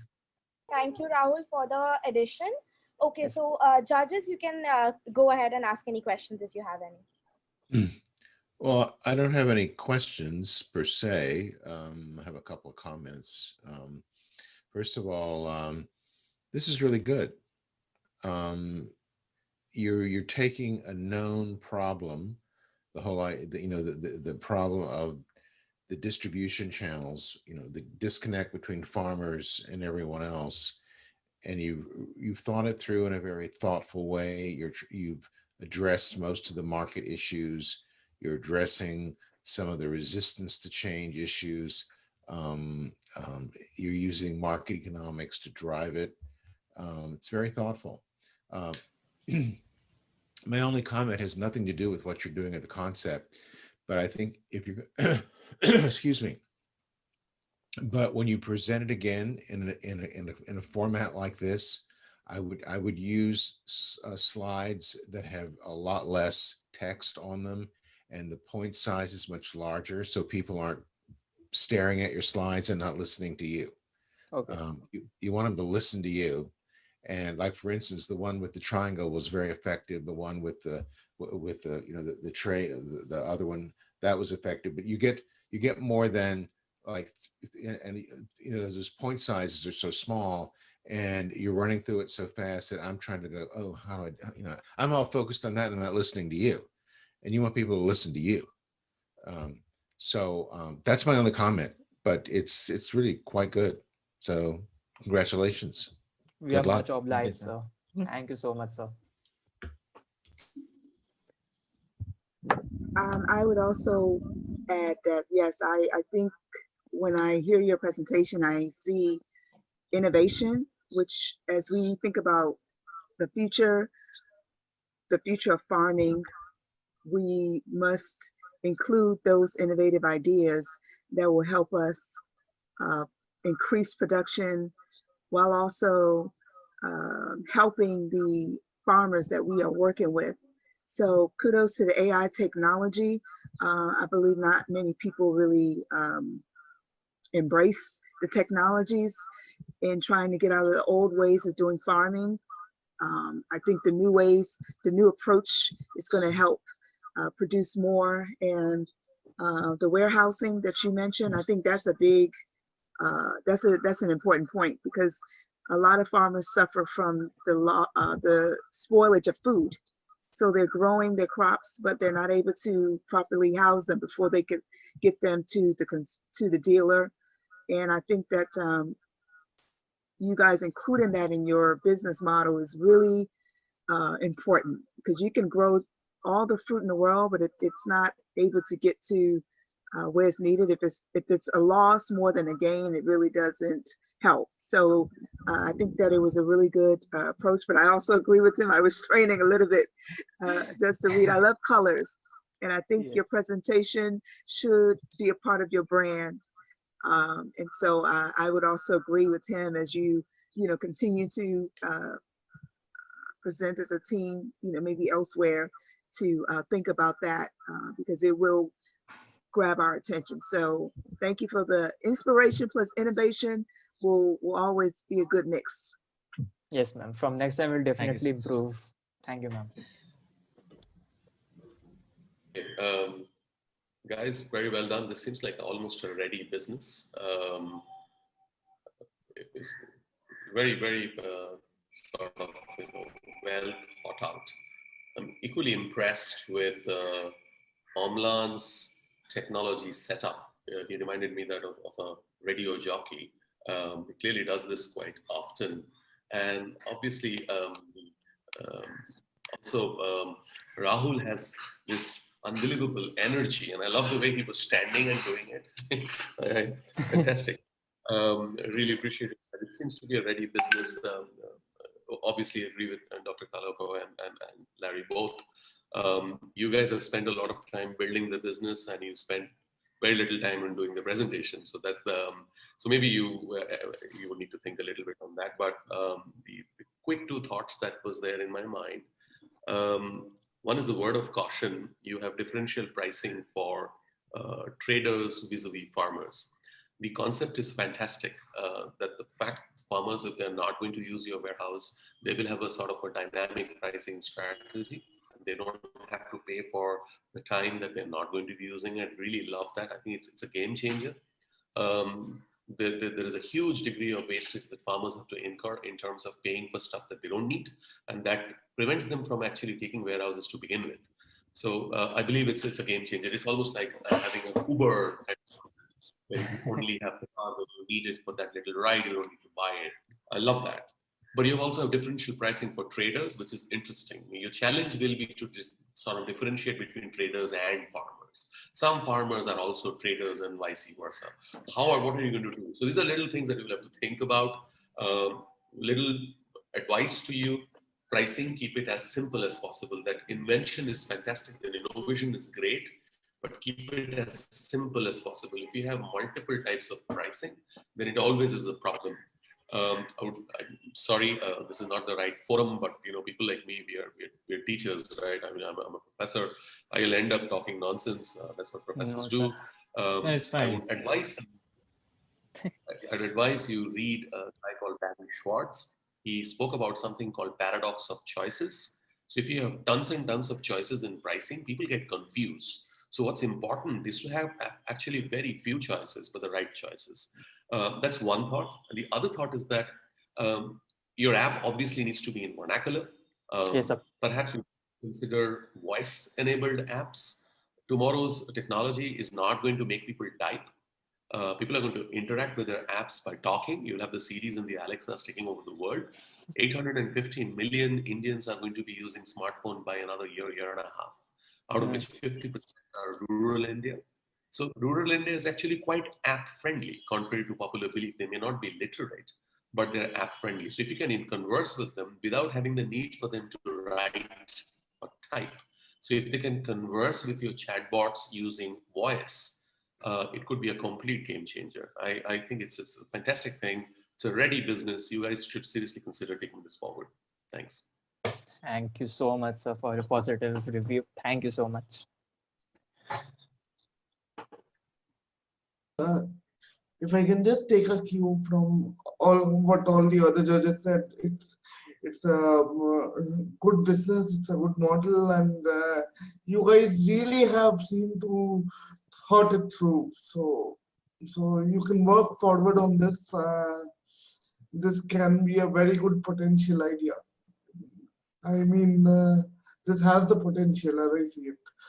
Speaking from the perspective of a brand, if you are going for a differential pricing, then you'll have to go for different messaging or different segments of your customers as well, right? So that they understand what kind of messages you are giving to them through different price points. So that is one, and all of the price points and every benefits, I call them prospect benefits. Those should be clearly displayed on your website or on your communication materials so that people understand what's in it for them, right? The value proposition. So yeah. Yes, sir. Surely. Okay. Thank you so much, guys, for an amazing presentation. So, moving on to the next theme, which is Meloids. So, they say as economic equality, they envision to bring food equality in the world, which will act as a catalyst in bringing a positive change in the whole world. So, guys, please start your presentation by sharing your screen. Good morning, everyone. This is Team Meloid. Thank you so much for giving us such an opportunity. So, whenever the word hunger comes up, a natural thought of scarcity of food arises in everyone's mind.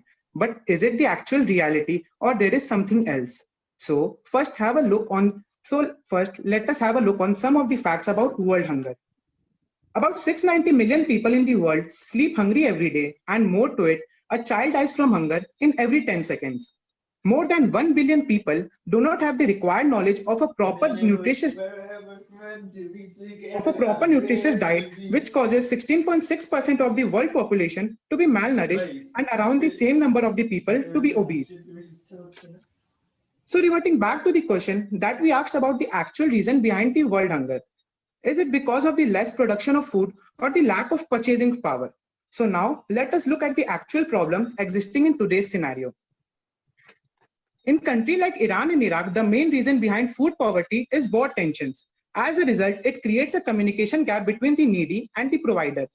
People in the first world countries like UK and US have the tendency of overeating. That is, they consume 1.2 times of actually what they should consume. In regions of South Asia, the food produced is enough, but the transport there lacks to allocate the food properly, and also many people live below the poverty line. Not neglecting the fact that food wastage also acts as a catalyst in increasing world hunger. So the discussion boils down to the fact that our own Mother Nature provides us enough resources to fulfill each and everyone's need, but it's actually us who are lacking to use it in an efficient way. So talking about the efficient ways, which are the remedies that vary from country to country depending upon the circumstances prevailing there. For instance, in war-affected countries like Iran and Iraq, the immediate remedy would be to provide food in those areas where there is no proper communication. In countries like UK, the main reason is food wastage and obesity. Therefore, a campaign to provide knowledge about the proper diet would suffice. Priyanshu, carry on. Keeping all these solutions in mind, we bring forward Meloid, health at hands, which is a derivation from two words, mellow and toit, meaning tasty food and health respectively. Meloid, talking about Meloid is a fitness-based startup which will function through an app where providing a subscription will help you in facilities like one-to-one video consultancy with a dietitianist, nutritionist, and health experts from around the globe, which will be helpful in this pandemic where traveling is risky and not practical. We will also provide additional facilities like yogic and meditation practices for curing mental trauma during this pandemic, discounted membership for gyms in their locality, healthy and tasty recipes by the best chefs around the globe, spreading awareness about food illiteracy, helpline for welcoming people for their self-service, and a 7-day free trial for our new customers. Not denying the fact that we already have competition from already available apps in the same domain, but we stand out as we blend the strength and service of all other existing competitors to enhance and enrich the lifestyle of our Meloid family. So basically, our consumer target would be health-conscious people who are looking forward to change and improve their life in a much easier, simple, and affordable way. We will enter the market through the tool of digital marketing, taking the charge of apps like Instagram, Facebook, where we will collaborate with the health and fitness influencers. And in apps like Quora, we'll place our ads correctly beside all the health-related questions so that we can reach out to more people. Our policies concerning world hunger would be as follows. We will create a Meloid team which will go in different regions to know and solve the real life problems from scratch by communicating with the sufferers so that we can dynamically reform our strategies according to the country we are working in. An NGO chain. We will create a worldwide NGO chain to collect information from around the world about the problems happening in the territory so that we can back and support them accordingly. Employment programs. We will run them so that we can make the needy self-sufficient for their own needs and not depend on us for their whole life. Educational programs. We will impart the right education about the nutritious diet to the people according to the requirements so that there is no obesity and malnutrition. A distribution channel. We will create a distribution channel to transport and warehouse the excess of food produced in a region to place where it is needed the most. We will allocate our financial resources in the following ways. The initial investment of $1 million would be used for making a super smooth and seamless app for a trouble-free experience, running a relatable ad campaign with the best professionals possible, and acquiring the administrative acquisitions. The revenue structure will follow the 80-20 rule.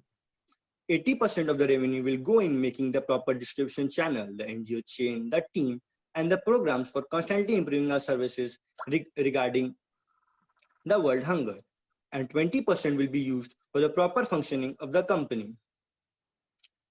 Our journey ahead. So our company would start from the country where it originated, India. Just for the simple reason that we know our problems from the scratch and will be able to bring reforms to our work ethics easily. Then after that, we will be rapidly covering the areas beyond our territory of India, emphasizing more on the hunger concentrated regions. Our main motive through this project is not just feeding the helpless and making them depend on us for the rest of their lives, but instead making them self-sufficient so that they would earn a living by themselves, by at least learning a wage earning job. Thank you. Thank you so much. Thank you guys for the presentation. We would like the judges to go ahead with their suggestions and questions if they have any. Okay, well, I will share maybe a few comments. I definitely love that presentation. The images really grabbed my attention, especially when you're trying to paint a picture of really the hunger crisis in all over the world. I think that is where you grab that initial reality is really what can start the basis of your business, your approach. That's your reason, that's your why, to try to solve that problem in some way. I think one of the things I look at is always the impact, and I guess I would love for you to expand more on the impact, because of course you're trying to impact and reduce hunger or try to be a part of the solution. So can you expand more on how this business model that you have set up will not only bring business, but how would it impact the hunger crisis that you have laid out and eloquently created that picture, that the reality? We will be first earning through the app, then we will use the earned amount to help the people who are needed. Like we will make the distribution channel, the NGO chain, and the team which will go in places around the globe so that we can use the revenue which we earn through the app to help the people who are needed. And not just for the lifetime, we will also start the employment programs so that they can not depend on us for their whole lives, but for a certain time, then they can be self-sufficient to earn what they need. Okay, so that whole dependency, I guess, that's the sustainability piece. Yeah, like you're trying to teach them to be able to feed themselves and also in turn continue to feed themselves and others, so that it's not just depending on your handout or your business, right? Yeah. Okay, I have a thought, but it just went. I may come back. Sorry. Um, Thank you for that, guys, Priyanshu and Vishal.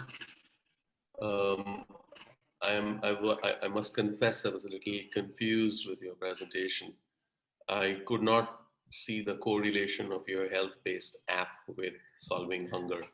Um, I understand there's a bit of a Robin Hood tendency over here. You're going to earn from one and you're going to deploy the fund to solve a bigger problem. I mean, the challenge with, I mean, a lot of people do this, right? I mean, at the end of the day, large corporations have CSR grants, for example. But I think you will struggle to explain to somebody that, you know, you join our business, we are going to deploy this money to solve world hunger. There are a lot of charlatans out there in the market. I think you would struggle to explain to people that you mean well. I'm sure you do, but so I think you need to stitch some sort of a stronger correlation with your core business, with the problem that you are stating that you're solving. It's fine to have a business which is health-based app to help people, and that's absolutely fine. But if you're saying your core problem is to solve world hunger, then I'm struggling to see how the correlation works. You should explore models like Tom's shoes. There's a stronger correlation over the you buy a pair of shoes. Some underprivileged child in some part of the world will get another pair of shoes.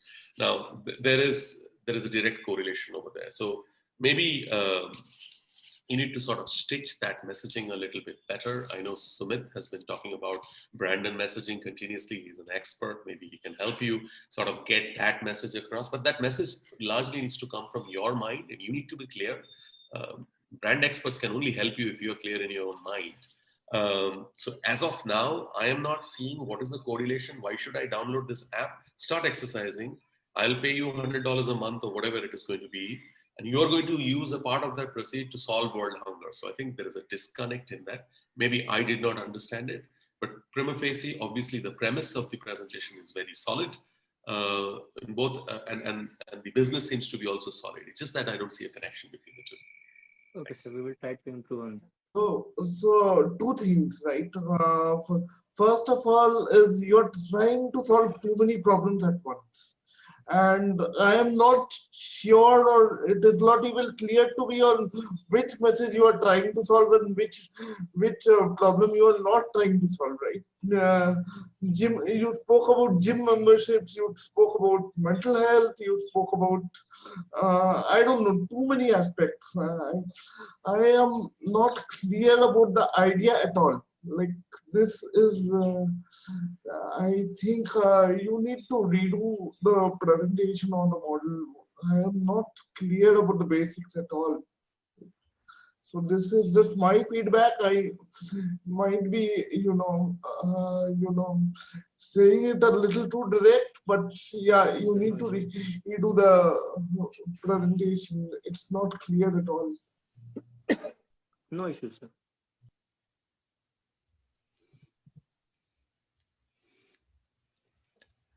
I don't really have anything to add other than what's already been said. I would just make one observation, and that is you're presuming that people make decisions on a rational basis. That's a real big stretch. Most people do not make decisions rationally. Their behavior is not predictable. And the other piece that I would mention is that, by expanding it to something as big and structural as world hunger, most of the issues surrounding world hunger are political. They're not availability. There are lots of other barriers that come into that fact. So that's just my two thoughts. But you can't, from a consumer point of view and from a business point of view, you cannot predict that the customer will act rationally ever. Boy.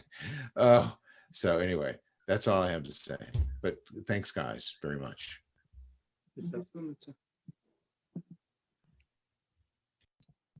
Thank you so much, judges, for the wise words. Really must have helped the participants a lot.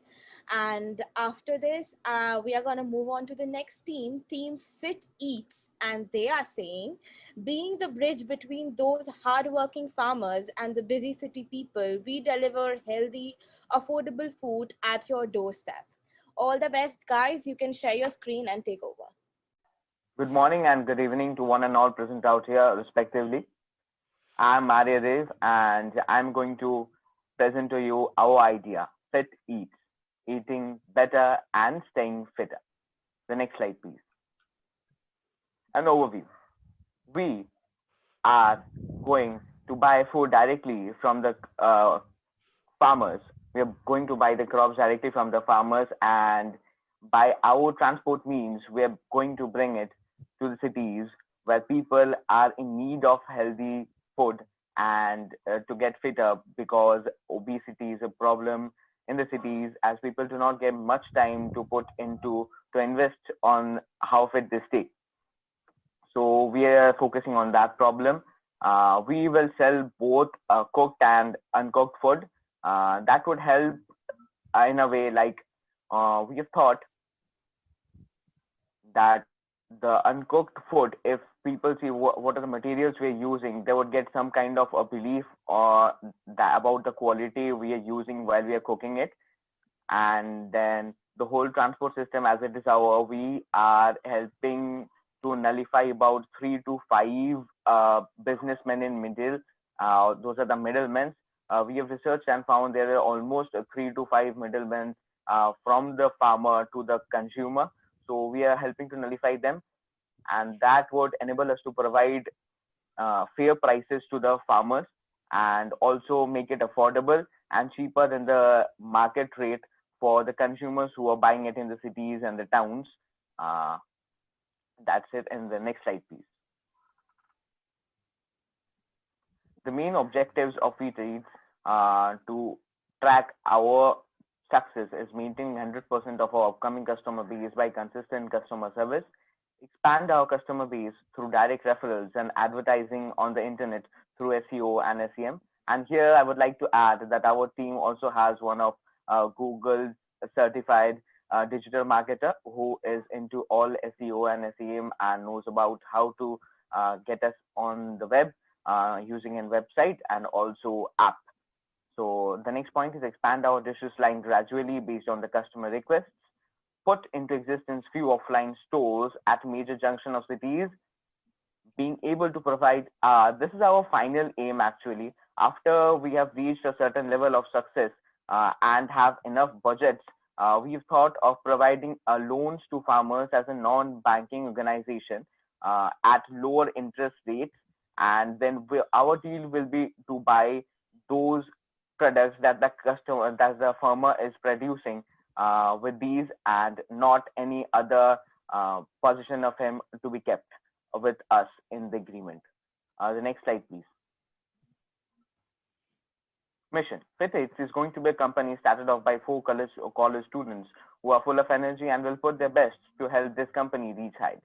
Fit Eats offer all of our customers the direct personal attention they deserve. Our commitment to customer service and satisfaction of the company assures that our customers are 100% satisfied with our products and services. The next slide. Keys to success. Now, this is very important. Product freshness and quality is very important. The next point being variety and reasonable price. Constant research of industry to get knowledge of the market needs, and the management, like the products to be delivered on time, customer service, managing the budgets, constant evaluation of the strengths and the weaknesses, and adjustments to be made as such. The next slide. Body mass index. Now, till this point, you might have thought that this is one of the most common ideas we see nearby, but then here is the twist. BMI, body mass index. Body mass index is a value derived from the mass and the height of a person. Those are just those common informations. The BMI is defined as the body mass divided by the square of the body weight and is universally expressed in units of kg per meter square, resulting from mass in kilograms to height in meters. Now, this is actually a chart that tells us that the amount of calories a person needs according to his weight and height in per meal. So we will be suggesting through our website and our apps the actual food, that the actual thali or the actual food item we have for that particular customer that will serve the same amount of calories as he or she needs, that would protect from obesity of that person, and also would give him enough calories that he needs.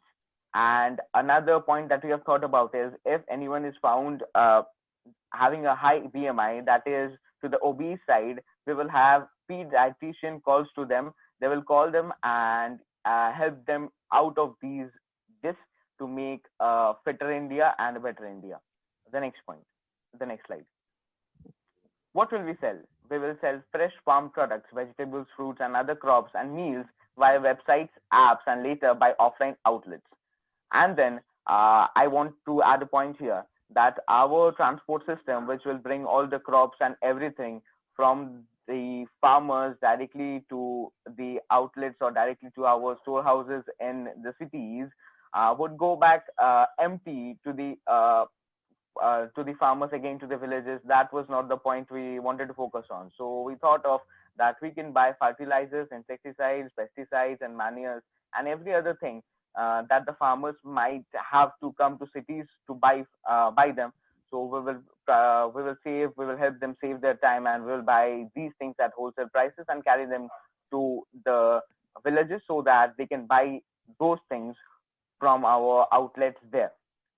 And our final aim is to provide, once the company has reached its level of success, its desired level of success, we will provide loans at low interest to farmers for agricultural purposes.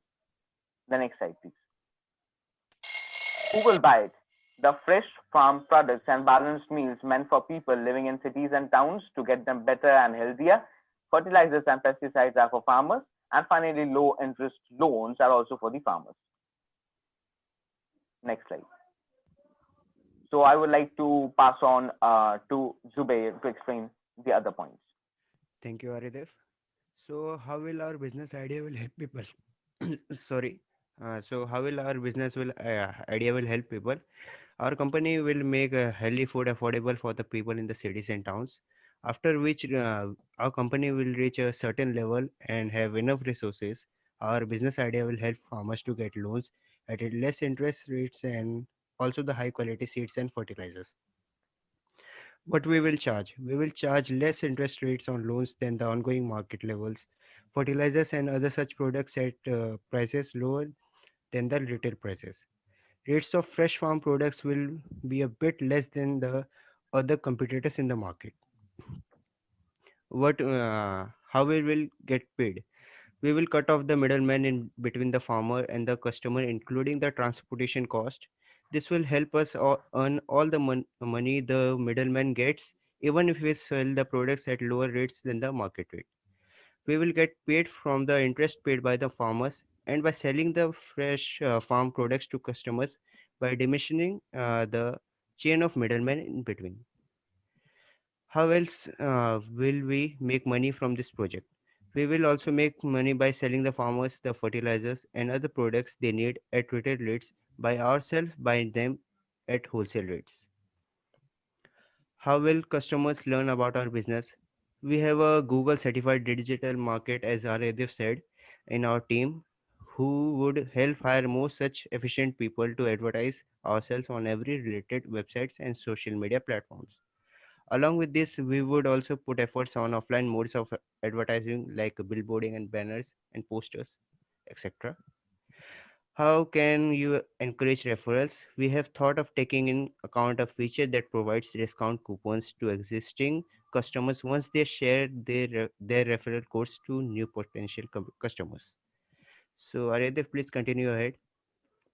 Yeah, the project will be successful when it achieves these metrics. These we have researched and found that 1 crore online food orders a day would suffice us. That stands around 1/20th of the total population who order food online in India each day. And then after our company reaches its desired level of success, we want around 80 lakhs farmer an year. That is around 1/10th of the total farmer population who take loans each year to take low interest rate loans from us. The next slide.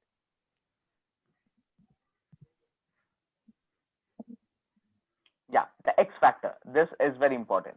The BMI calculator would be a common feature in both of our websites and our app. Now, this is something We could not find in any of those leading competitors of ours in the same position. BMI calculator, this will be a feature in our website and later in our app, which has never been used by any company in this industry. We believe that this has a potential to bring something fresh for the market, and the buyers can help boom sales, healthy and seasonal products. Now we have chosen that we will sell healthy and seasonal products without using cold storage and anything that would somehow margin the variety of food we can provide, the variety of items, but then that would obviously go for the quality. So we went for quality over the variety. Missing in this, this is another factor that is missing in this industry as of now. Every other company are using cold storage materials, but unlike them, we will bring fresh products that is only seasonal and does not need to be kept in cold storages. More importantly, at a price lower than the competitors. And next slide, please. Another point is that we have got to these challenges that we need to buy a lot of amount of products when we buy them directly from the farmers, and we are being practical that it is not possible to sell them all off through our website and the apps at the very beginning. So we also will be contacting to many restaurants and hotels which are the larger consumers and ask them to buy our products. We will pitch them our products, and will I do not find any point that they would deny them, because we are providing them fresh products at lower prices than the market rate, delivered at where they need them. So it is a good deal. Obstacle and challenges and open questions. Our final aim is to help farmers grow, and thus we have planned to give loans to them. But problem here being is a good percentage of farmers who are never able to pay back to their loans due to some natural disasters or that destroy their crops or any other reason. So here is our proposed solution to this. We will teach farmers on how to take loans efficiently and will only allow them the loan amount that we think the farmer can repay by the crops he or she produces in his or her piece of land. We will teach them along with the government or how to use fertilizer, insecticides in proper amount that decreases the chance of crops being destroyed by any other reason except the natural calamities. The next slide, please. Thank you. Now we are open for questions.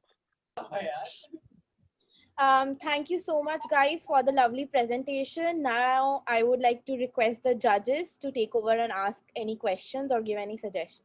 Thank you so much. Again, another great presentation. One of the comments that I have is to clearly articulate your why, to link there's a lot that you guys presented that may not be your everyday conversation with people that are farmers. BMI calculator and the index and all those things. So for those who are looking to your presentation and looking at your business model and saying, you know, I want to invest in that, or I want to, what do you think your why is? Because I think it was a really good presentation. It's just I'm always looking for that. You know, is there really the problem is that you want to help the farmers grow or help the farmers do better at what they're growing? Or is there something else that maybe I didn't capture? So what do you think your why is? So I would like to answer this. Actually, we have first thought that we would make a better and fitter India, as obesity is a major problem in India nowadays. So we had thought of bringing out people from that condition by providing them the food, the healthy food, their doorsteps. But later when we found out how farmers are suffering to pay back their interest rates in India, and it's a huge percentage of these farmers who are committing suicides and all, as they cannot pay back their loans, and generation after generation they are suffering from that, because mainly they take loans from non-government, like non-banking sectors, and those third-party people who are setting their owning lands and have a lot of money to provide them without any legal documents, or even if they are having some documents, they take all their lands and all the property they have into the bonding, so that does know how allow them to live. So we thought of this problem, and this is our final aim, to actually, after we are having a huge amount of resource, after having enough resources by this business of ours, from the farmers to the customers, we will be helping with the government. We will be helping to provide interest, low rate loans of interest to the farmers. So that was in our back of mind. Okay. Well, I think that should be ongoing. You should include that more in terms of, at the end of the day, this is what your outcome will be, and have it to be more of a social impact, because we know that those are what really draw people, not just making the farmers be able to get loans and all that, but really the end goal, how it will impact the whole community. I usually look at those as that part, that piece is always missing when it comes to these models. So if you include that more, helping people to reducing their obesity while affecting the hunger, that will be more of a benefit in bringing more people onto your approach. Yeah, we will surely do that, and I also want to tell you that our government is now focusing on these things of helping out the farmers, and I think we can take help from the government, and the government will be eager to help us, because we are delving into these matters and helping them out. So that is a great point. Okay, thank you for that, guys. I'm not sure of the last comment you made, Arya. Government's job is to help us and help farmers. But then, like Mr. Chopra pointed out a little while back, a substantial part of hunger, I think also Larry pointed that out, substantial part of hunger is because of politics, and it's because of a whole bunch of policy level decisions. So I don't think you can build a business thinking that the government's going to help you. Government's job is to help citizens. You need to help yourself. You need to figure out what you need to do. Government's not there to help businesses. In fact, government should not be helping businesses. Government should be helping all strata of society. And it's the business's responsibility to figure out what you can do within that sort of a quick sort of thought for me is, both obesity and starvation. And India is obviously a land of extremes. As we know, there is a substantial part of modern India, especially in urban India, who are overweight and moving towards obesity, and it leads all kinds of other problems. At the same time, 1 million kids die every year because of starvation. Apparently 10 million kids go to bed without dinner in India.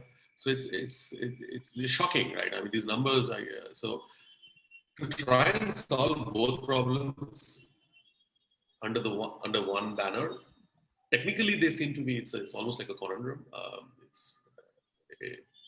It's a continuum and a conundrum, right? Because it's two ends of the extreme. Trying to solve that with one technology platform, I think, is a bit of a stretch. One of these slides is where I have a problem with, and I have mentioned this with other presentations. You're solving three things. You're going to do fresh farm products and balanced meals for meant for people living in cities and towns. And you're also going to sell fertilizers and pesticides to farmers. And then you're also going to offer low interest loans to farmers. I don't see that happening under the same banner. And I'm imploring all of you, you can do all three, and you should, if you want to do all three, go ahead and do all three. But doing all three under the same banner does not make sense. Businesses operate with certain viewpoints. So the guys who are going to buy farm products over there will look at your business in a particular manner. Whereas if I'm going to go for low interest loans, which is a crucial need for farmers in our country, we have an abnormal number of farmer suicides in India. because of the huge interest loans over there. It's a huge need. But that to fit with fertilizers, which is a regulated business in India, which is controlled directly by the government and only by the government. Even the private players have to operate with fixed pricing over there. And that with farm products, which you're going to sell to people like you and me, seems to be a stretch. I think you need to compartmentalize your business a little bit so that you have a clearer, sharper focus on who your customer is. And then thereafter, all the messaging will start. Having said that, great initiative. I wish you success. Okay. So can I like add in one point from what I received from your end? Sure, go ahead, Audrey. Don't take my observations as a critical observation. I mean, I don't know, and maybe you will be able to do it, and you'll be able to do it very well. And I have been proven to be wrong so many times in my life. So I'll be very happy if I'm proven wrong. I'm just saying that this is possible. I'm sure it's possible, and you possibly can do it. It just seems that you would perhaps attain success faster if you can compartmentalize things. But again, go ahead, please, Aliya. Yeah, so we can do another thing that we actually had thought, but then somehow it went out of our head.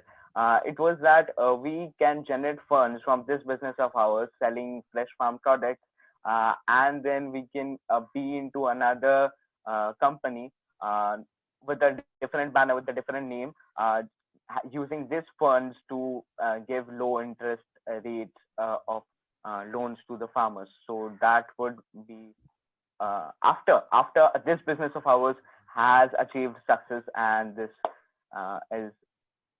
has enough resources. My comments would simply be simplify, simplify, streamline, and then person, I'm sure all of you are too young to remember Ronald Reagan, who was president of the United States a number of years ago. He said the two scariest statements are when someone says, I'm here from the government and I'm here to help you. All right. You run in the other direction. Just go in the other direction. Don't even stop. All right. So yes, those are my only comments. Keep up the good work.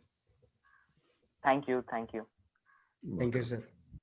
Sir, any more comments? Sumit sir, would you like to say anything? Yeah, so again, as I was seeing the business model, the presentation was a bit longer than the other presentations. But when you are trying to make a presentation, keep it short and keep it to the point on what are the problems you are going to solve and how are you exactly going to solve them before divulging into too much details. Because the longer presentation, people are not able to remember. If you just ask now to recollect 5 points from your presentation, people will mostly struggle to say the 5 points. So you'll have to be a little shorter, be a little to the point, and not to solve too many problems at once. Yes, sir. The next time we are doing so, we will surely remember. Yeah. Thank you so much, Thank you. participants and the judges. So moving to the final presentation by Team Zava. From farm to table, they dream of a better agricultural industry and a healthy community. They offer fresh and healthier food at an affordable price. Team Zava, please share your screen. Good morning, everyone. Am I audible and is the screen visible? Yes, please go ahead. So we are Zava and here we are presenting our idea for Shavia. In the next slide, we are going to watch a video of a farmer speaking about his life struggles. Everyone has to die. मरना सबको है, मरना कोई नहीं चाहता. आज अगर यक्ष होते तो मैं बोलता उनको, खाना सबको है, उगाना कोई नहीं चाहता. दूध सबको चाहिए, गाय रखना कोई नहीं चाहता, है ना? पानी सबको चाहिए, कुओं को बचाना कोई नहीं चाहता.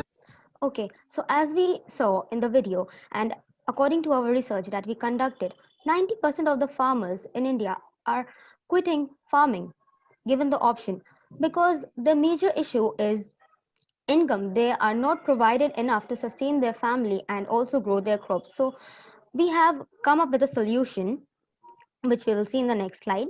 Moving on, we have our mission. Our mission is to provide affordable and nutritious food to our customers, also ensuring the farmers a healthy price for their crops and the welfare of the farming community. Moving on. Ritika, I stop you there. Why we are unique? Yes, you may ask why we are unique. We are unique because we are going to promote ugly food. Now a question arises, what is ugly food? Ugly food are those fruits and vegetables that do not make to the market because they are not the prim and proper and the very bright and shiny colors. They are deformed and they are discolored. So they do not make to the market. And do you know how much loss we face because of throwing away ugly food? $4,000 every year. So that is a huge amount. So we are going to promote ugly food because it is perfectly edible and completely harmless. So why throw away food? We are going to stop that food wastage and also the loss. Moving on, we have cutting the chain, and here from here on, Zafia will be taking on. Keeping in mind the middlemen, we want to cut the chain of agents and wholesaler so that the farmers get an opportunity to sell their goods at a fair price and receive a little more income. Moving on. Sikkim is the first state in the world that is 100% organic. All of its farmland is certified organic. The policy implemented a phase out of chemical fertilizer and pesticides and achieved a total ban on sale and use of chemical pesticides in the state, and the transition has benefited more than 66,000 farming families, and we can easily connect to them because they are a neighboring state. Moving on, we have noticed 20% of wastage. Zafia, I think While you're facing some network problem. we have noticed 20% of wastage while transferring from one place to another. To face this issue, we came out of of the solution. We will be putting our products in customized boxes, which will help us from minimal amount of wastage. Aryan will be taking forward from here. Thank you, Zafia. So we will be, for the public welfare, we will be offering membership to our customers in nutritious weekly boxes, which will be prepared by our dietitians. Not only that, we will be sending that same box to an unprivileged person. Moreover, if they subscribe for 1 year, they will be getting an additional 5% discount for the shopping with us. Next slide, please. Since the loan is the biggest problem for farmers, we will be giving 5% of our profits to farmers, which they would be utilized for growing crops for the welfare of farmers. We will be promoting our company Freshavia through social media platforms like Facebook ads, Instagram influencers, YouTubers, Google ads. Plus, we will also be having pamphlets, TV ads, boardings for the promotion of Freshavia. We will make sure that Freshavia is eco-friendly by awarding plastic bags, and we will be promoting eco-friendly packaging for in wooden boxes for bulk purchases. We will also be making carry bags from used fabrics and will encourage our customers to buy a bag or bring one from home. So as you can see on the slide, these we will be obviously taking authentication from government like FPO, FSSAI, government from India, and now moving on to Vaishali. Our company is eliminating the middleman and creating and connecting the farmers and customers. Moving on, we will be having maximum and minimum selling price, so customer can bargain, but up to a limit, and buy according to their financial status. We are planning to have 10 stores at 10 premium location. Our one-time investment is high, but in long run, it will be fruitful. So our costing are consultancy charges, salary, rent for the 10 shops, insurance for the shop, app and its maintenance, machineries, that is one-time investment, interior to look our store attractive. Moving on to the variable cost. I'm sorry, I'm having some problem. I'm not able to change the slide.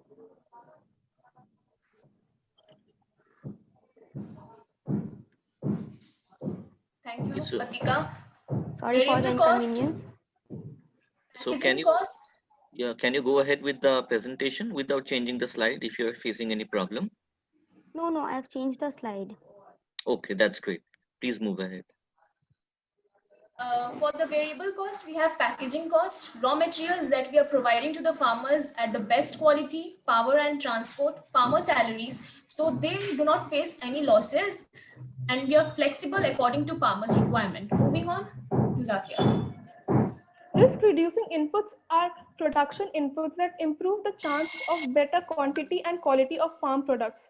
Fertilizer and composites are used to reduce the risk of low yields.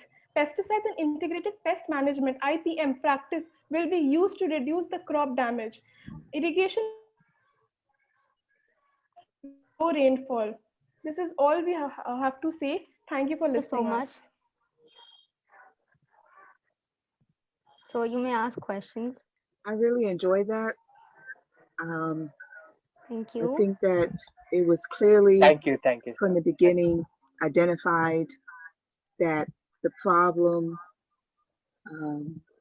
was farmers not being able to uh, sell their products.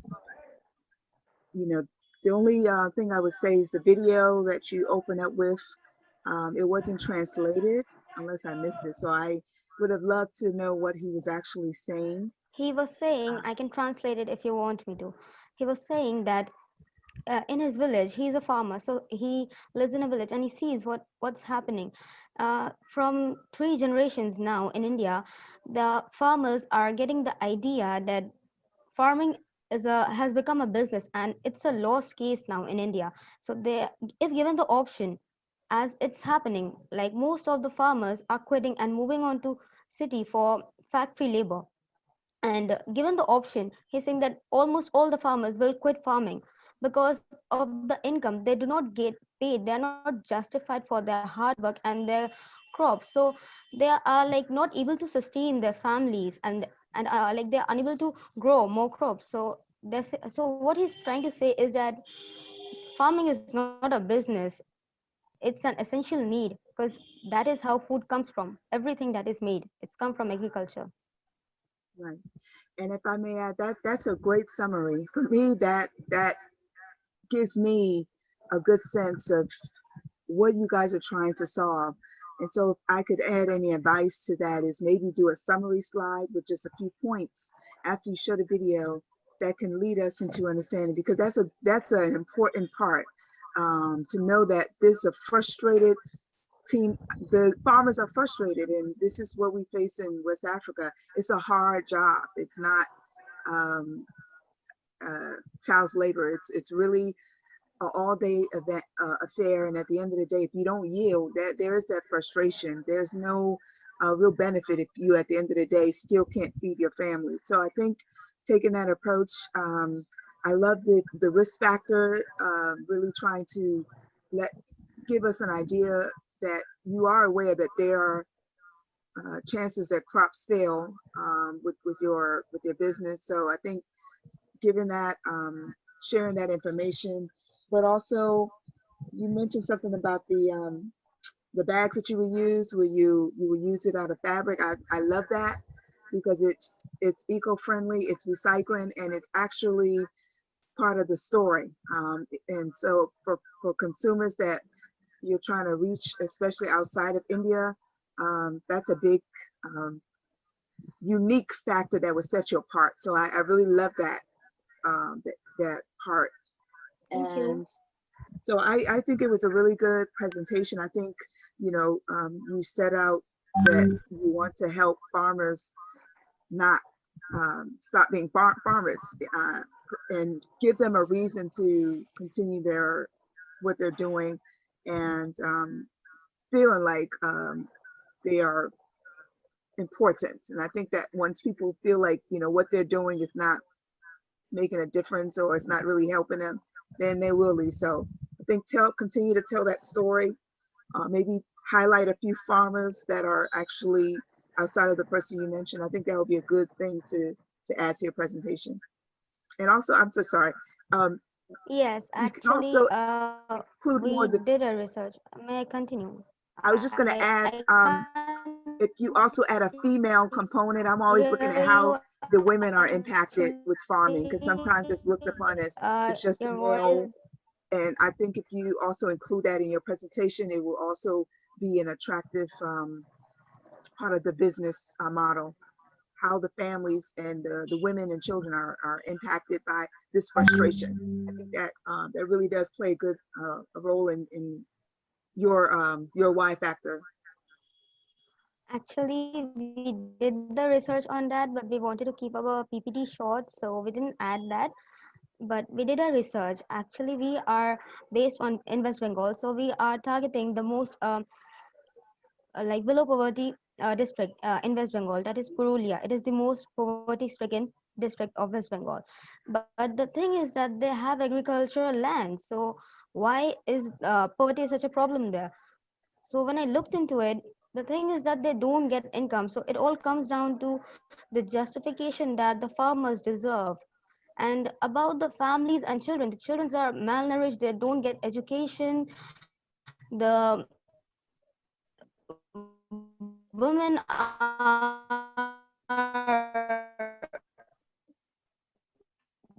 like they also work in farm, they work in a condition.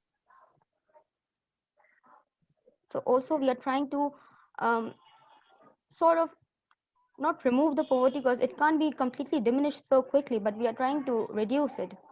Thank you. Thank you, ma'am. Thank you. Thank you so much, ma'am. Thank you very much for the presentation. I don't have many comments. I really enjoyed it. I Thank also you. love the way ugly food. I think it's ugly can be beautiful.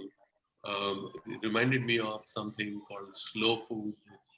It was quite a rage some years back when the world seemed to have been swamped by fast food. People came in and said that, you know what, real food and real health and nutrition is slow food and not in fast food. So it reminded me of that, and I really enjoyed that. I am very grateful that the college has organized something like this, where young people like you are actually thinking about these things, which I think is augurs very well. I don't have too many critical comments on this. Enjoyed it, and I hope you guys end up doing something like this in the years to come. Thank you so much. Thank you, sir. Thank you, sir. Thank you, sir. It means a lot to us, sir. Team, can you quickly run through the transportation part? I missed on that part. Yes, sir. Shall I also share the slide with you? Yeah, not a problem. So this one. Yeah. So here what are we trying to do is that we notice that the 20% of food that gets wasted during transportation, like import and exportation, because we are planning to bring the food, the fruits and vegetables directly from the farm to our store and also to the doorstep of our customers. In a, and we want to provide them fresh food. So the thing is that 20% of food gets wasted while this transportation thing. So we have come up with an idea. We are going to uh, like get specially customized boxes for our company so that when we transport our products from the farm to our store and to the warehouses and to our customers, we make sure that it doesn't get spoiled. If the food is wasted, then we are not food wastage issue, right? So what we do is that we create customized boxes, and it may lessen the quantity, but that's all right. We can have another truck for bringing in more goods, but we want to have the quality and the freshness of our product. So we don't want to waste food.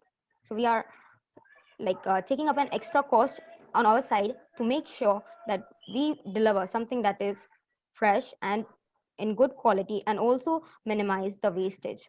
Yes, so suppose we are taking like for 200 tons of like onions while transporting about 20%, so uh, like 40 tons are wasted. So with this specialized box, it takes up space, but it it like one after the another, it will reduce. it will reduce almost 100% chances that the crops will like the onions will not get wasted. So uh, we will like you have to take if we have to contain lot less food, but it's better than wasting 200 tons food than taking 100 tons less. So I want to add it.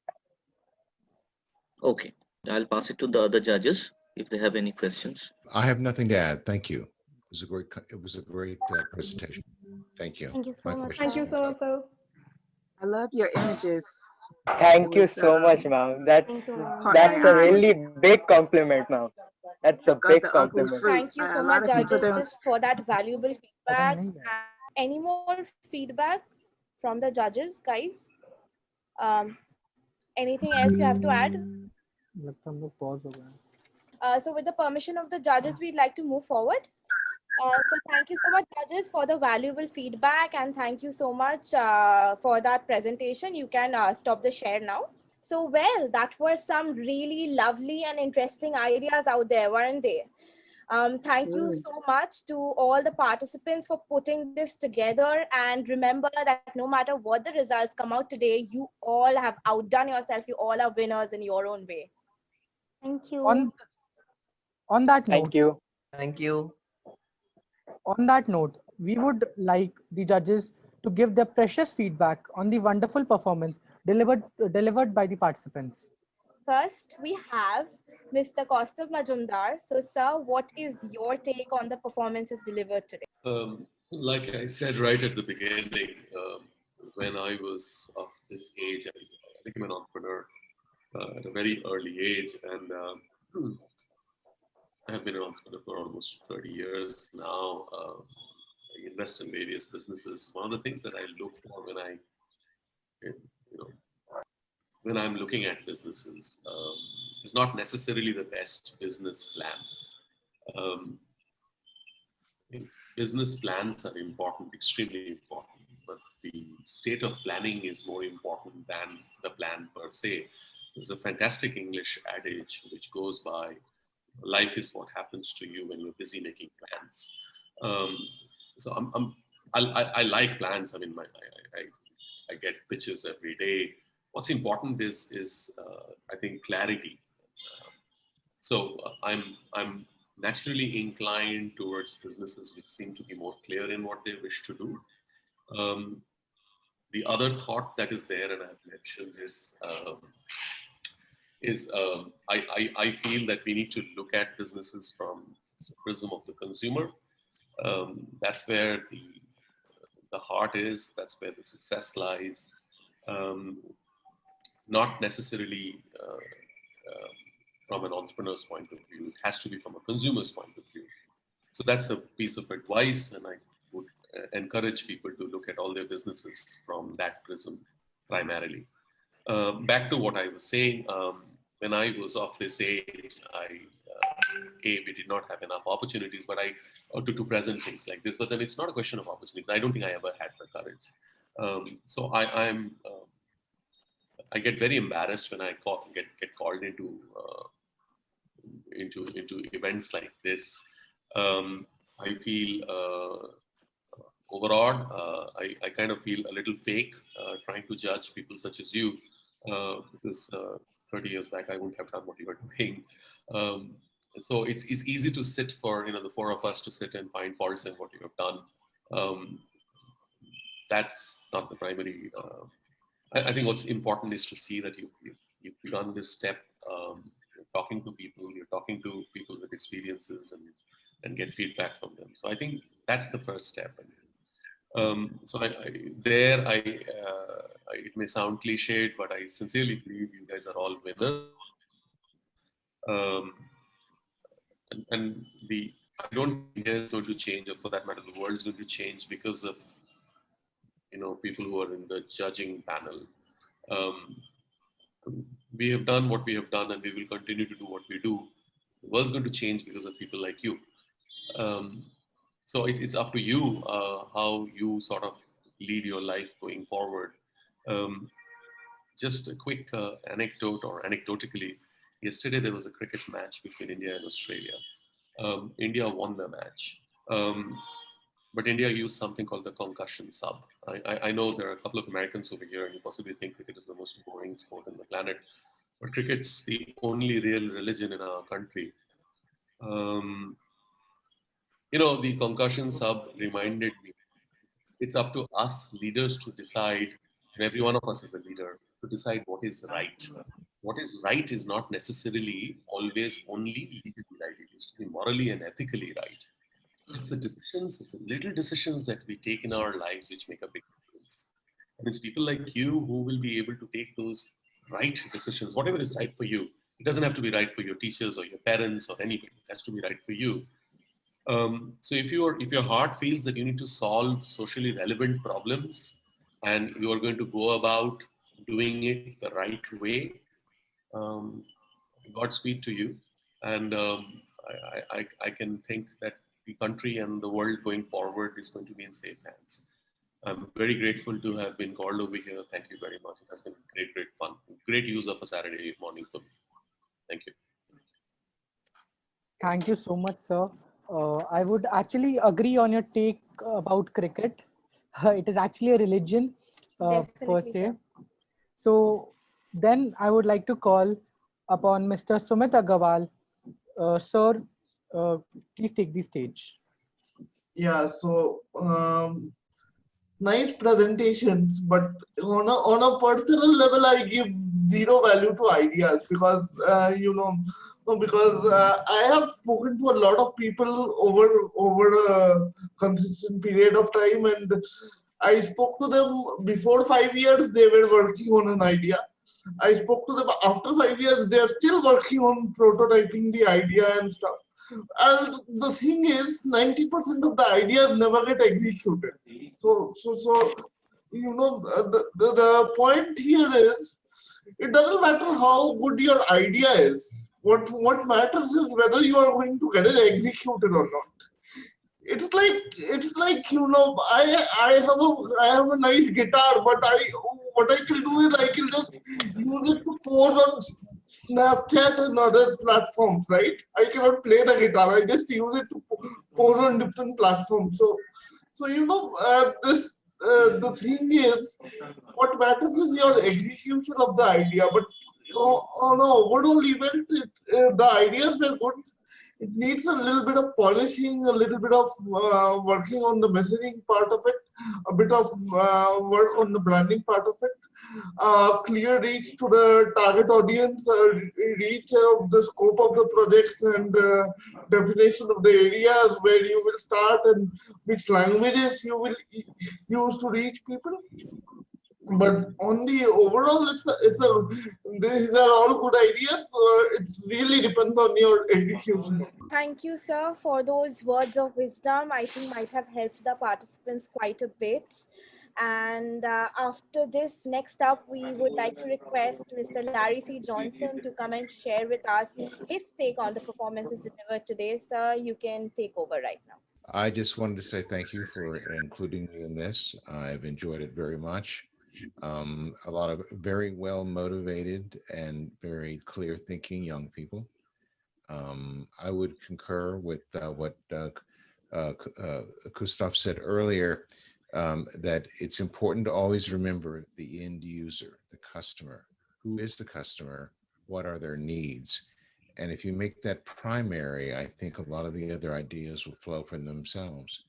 And that's really all I have to add. I've just been kind of enjoying this evening, and I've been very grateful that you invited me to do this. And I'm pretty pleased. Thank you.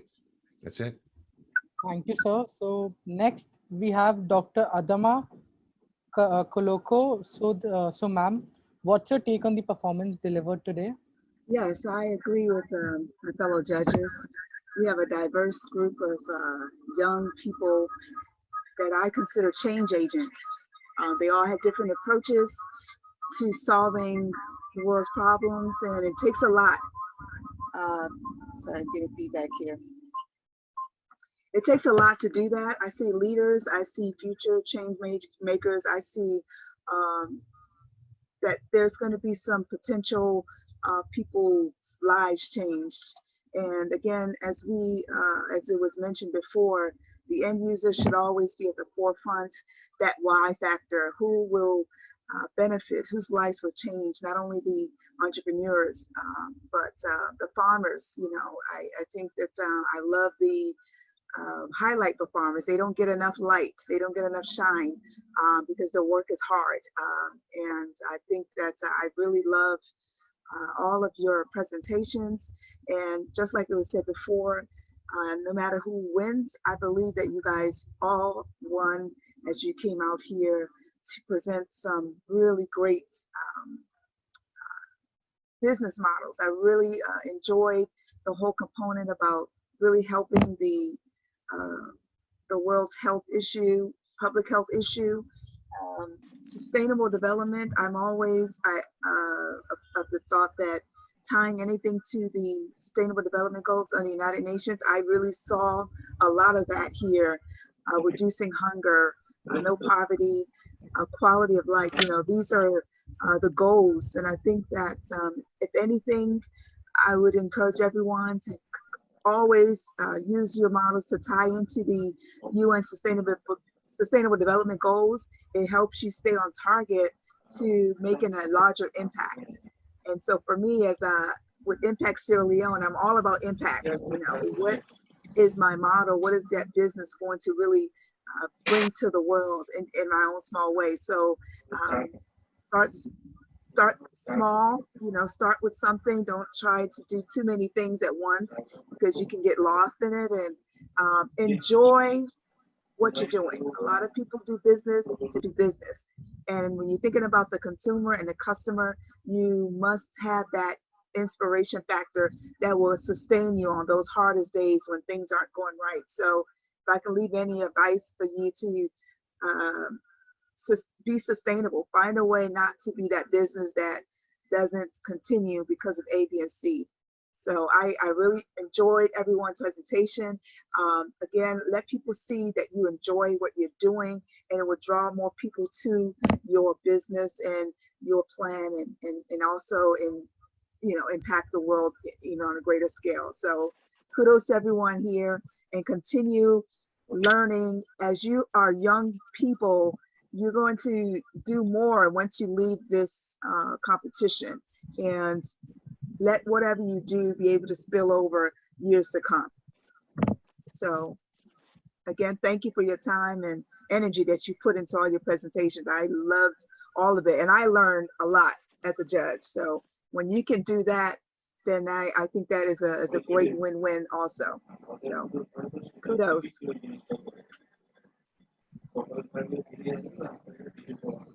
Thank you so much, ma'am, for those lovely words. We're really inspired right now. We are like feeling the inspiration at the moment. And that finally we have Mr. Vidyut Ghosh. So sir, what was your take on the performances delivered? Am I audible, right? Okay. So the performances were really great. I will thank all the team members of iLEAD, the students. Yeah, am I audible? Yes, sir, yes. Okay. So I'll thank all the students, all the corporate team members who have given such effort mentoring the teams so that they come to this platform and deliver their thoughts, their execution. So I'm very satisfied with today's presentation. Moreover, I'd like to say this was a great platform to blend actually, because we already have the professionals who are leaders in their respective fields. We have Mr. Costa, who creates such a great impact whenever he speaks in front of the students. He always creates an everlasting impact wherever he goes. And we have Dr. Adama Kaloko. She's doing a wonderful job. If you try to get in touch with her, you come to know she's doing a wonderful job for Sierra Leone, for women empowerment, uplifting, farming. So it's wonderful. I think she is also recognized by the United Nations. And we have Mr. Larry Johnson. He is very passionate. From the time we spoke to him, so he was very passionate to be a part of this. And his company teaches the 8 principles of fundraising. So that's wonderful. And we have Mr. Sumit Agarwal, who is a very dearest friend of iLEAD and mine. And by his words, I want to say, like, definitely from today we'll start the execution, whatever the ideas you have. So we'll start executing that. I hope like we'll have all the mentors over here with us. So as we go ahead with our journey, we definitely want all of your help. And that's it. And now I would like to call the mentors of the corporate team one by one. So if they can share a few thoughts. First, we want to have Mrs. Urmi Malade, if she can share a few words. Um, Good morning, all of you. And special thanks to Dr. Adama, Mr. Larry Johnson, Mr. Sumit Agarwal, and Mr. Kaustav Majumdar for spending your precious times for judging these students. So, as one of the members of the corporate team of iLEAD, I would like to add on to all the comments and all the things. It was great seeing that all these are the students who have participated in today's event. These all are first year students, and they have just joined our college. It's just 1 or 2 months they have joined the college, and it's great to see them like coming up with ideas like this. So great, and thanks to all of you for judging them. Thank you. I'd like to call Oyan sir, if he's present over here in this platform. Yes, am I audible? Yes, sir, you are very much audible. Yeah, apologize that I cannot switch on my camera due to not a very stable network. A very good morning, and good evening to everyone present here from around the world. As we end today's event, I'd like to thank you all for joining the conference. I may like to express my sincere gratitude and to the panelists and the speakers for sharing your valuable expertise and interventions with us. I cannot thank everyone enough for their involvement and willingness to participate in this fantastic event. That's all. Thank you. Thank you, sir, for your wonderful words. Now I would like to call Krishnendu, Mr. Krishnendu, who is taking care of the placements as well as the corporate relations. So, Mr. Krishnendu, if you can come on the stage. Yeah. Hello, good morning and very good evening to all the judges and all our members. We are really feeling great to have you in this platform. We are very much thankful to you to putting your valuable insights to our students, putting your valuable feedback, and make them much more give them few ideas which really help them in near future.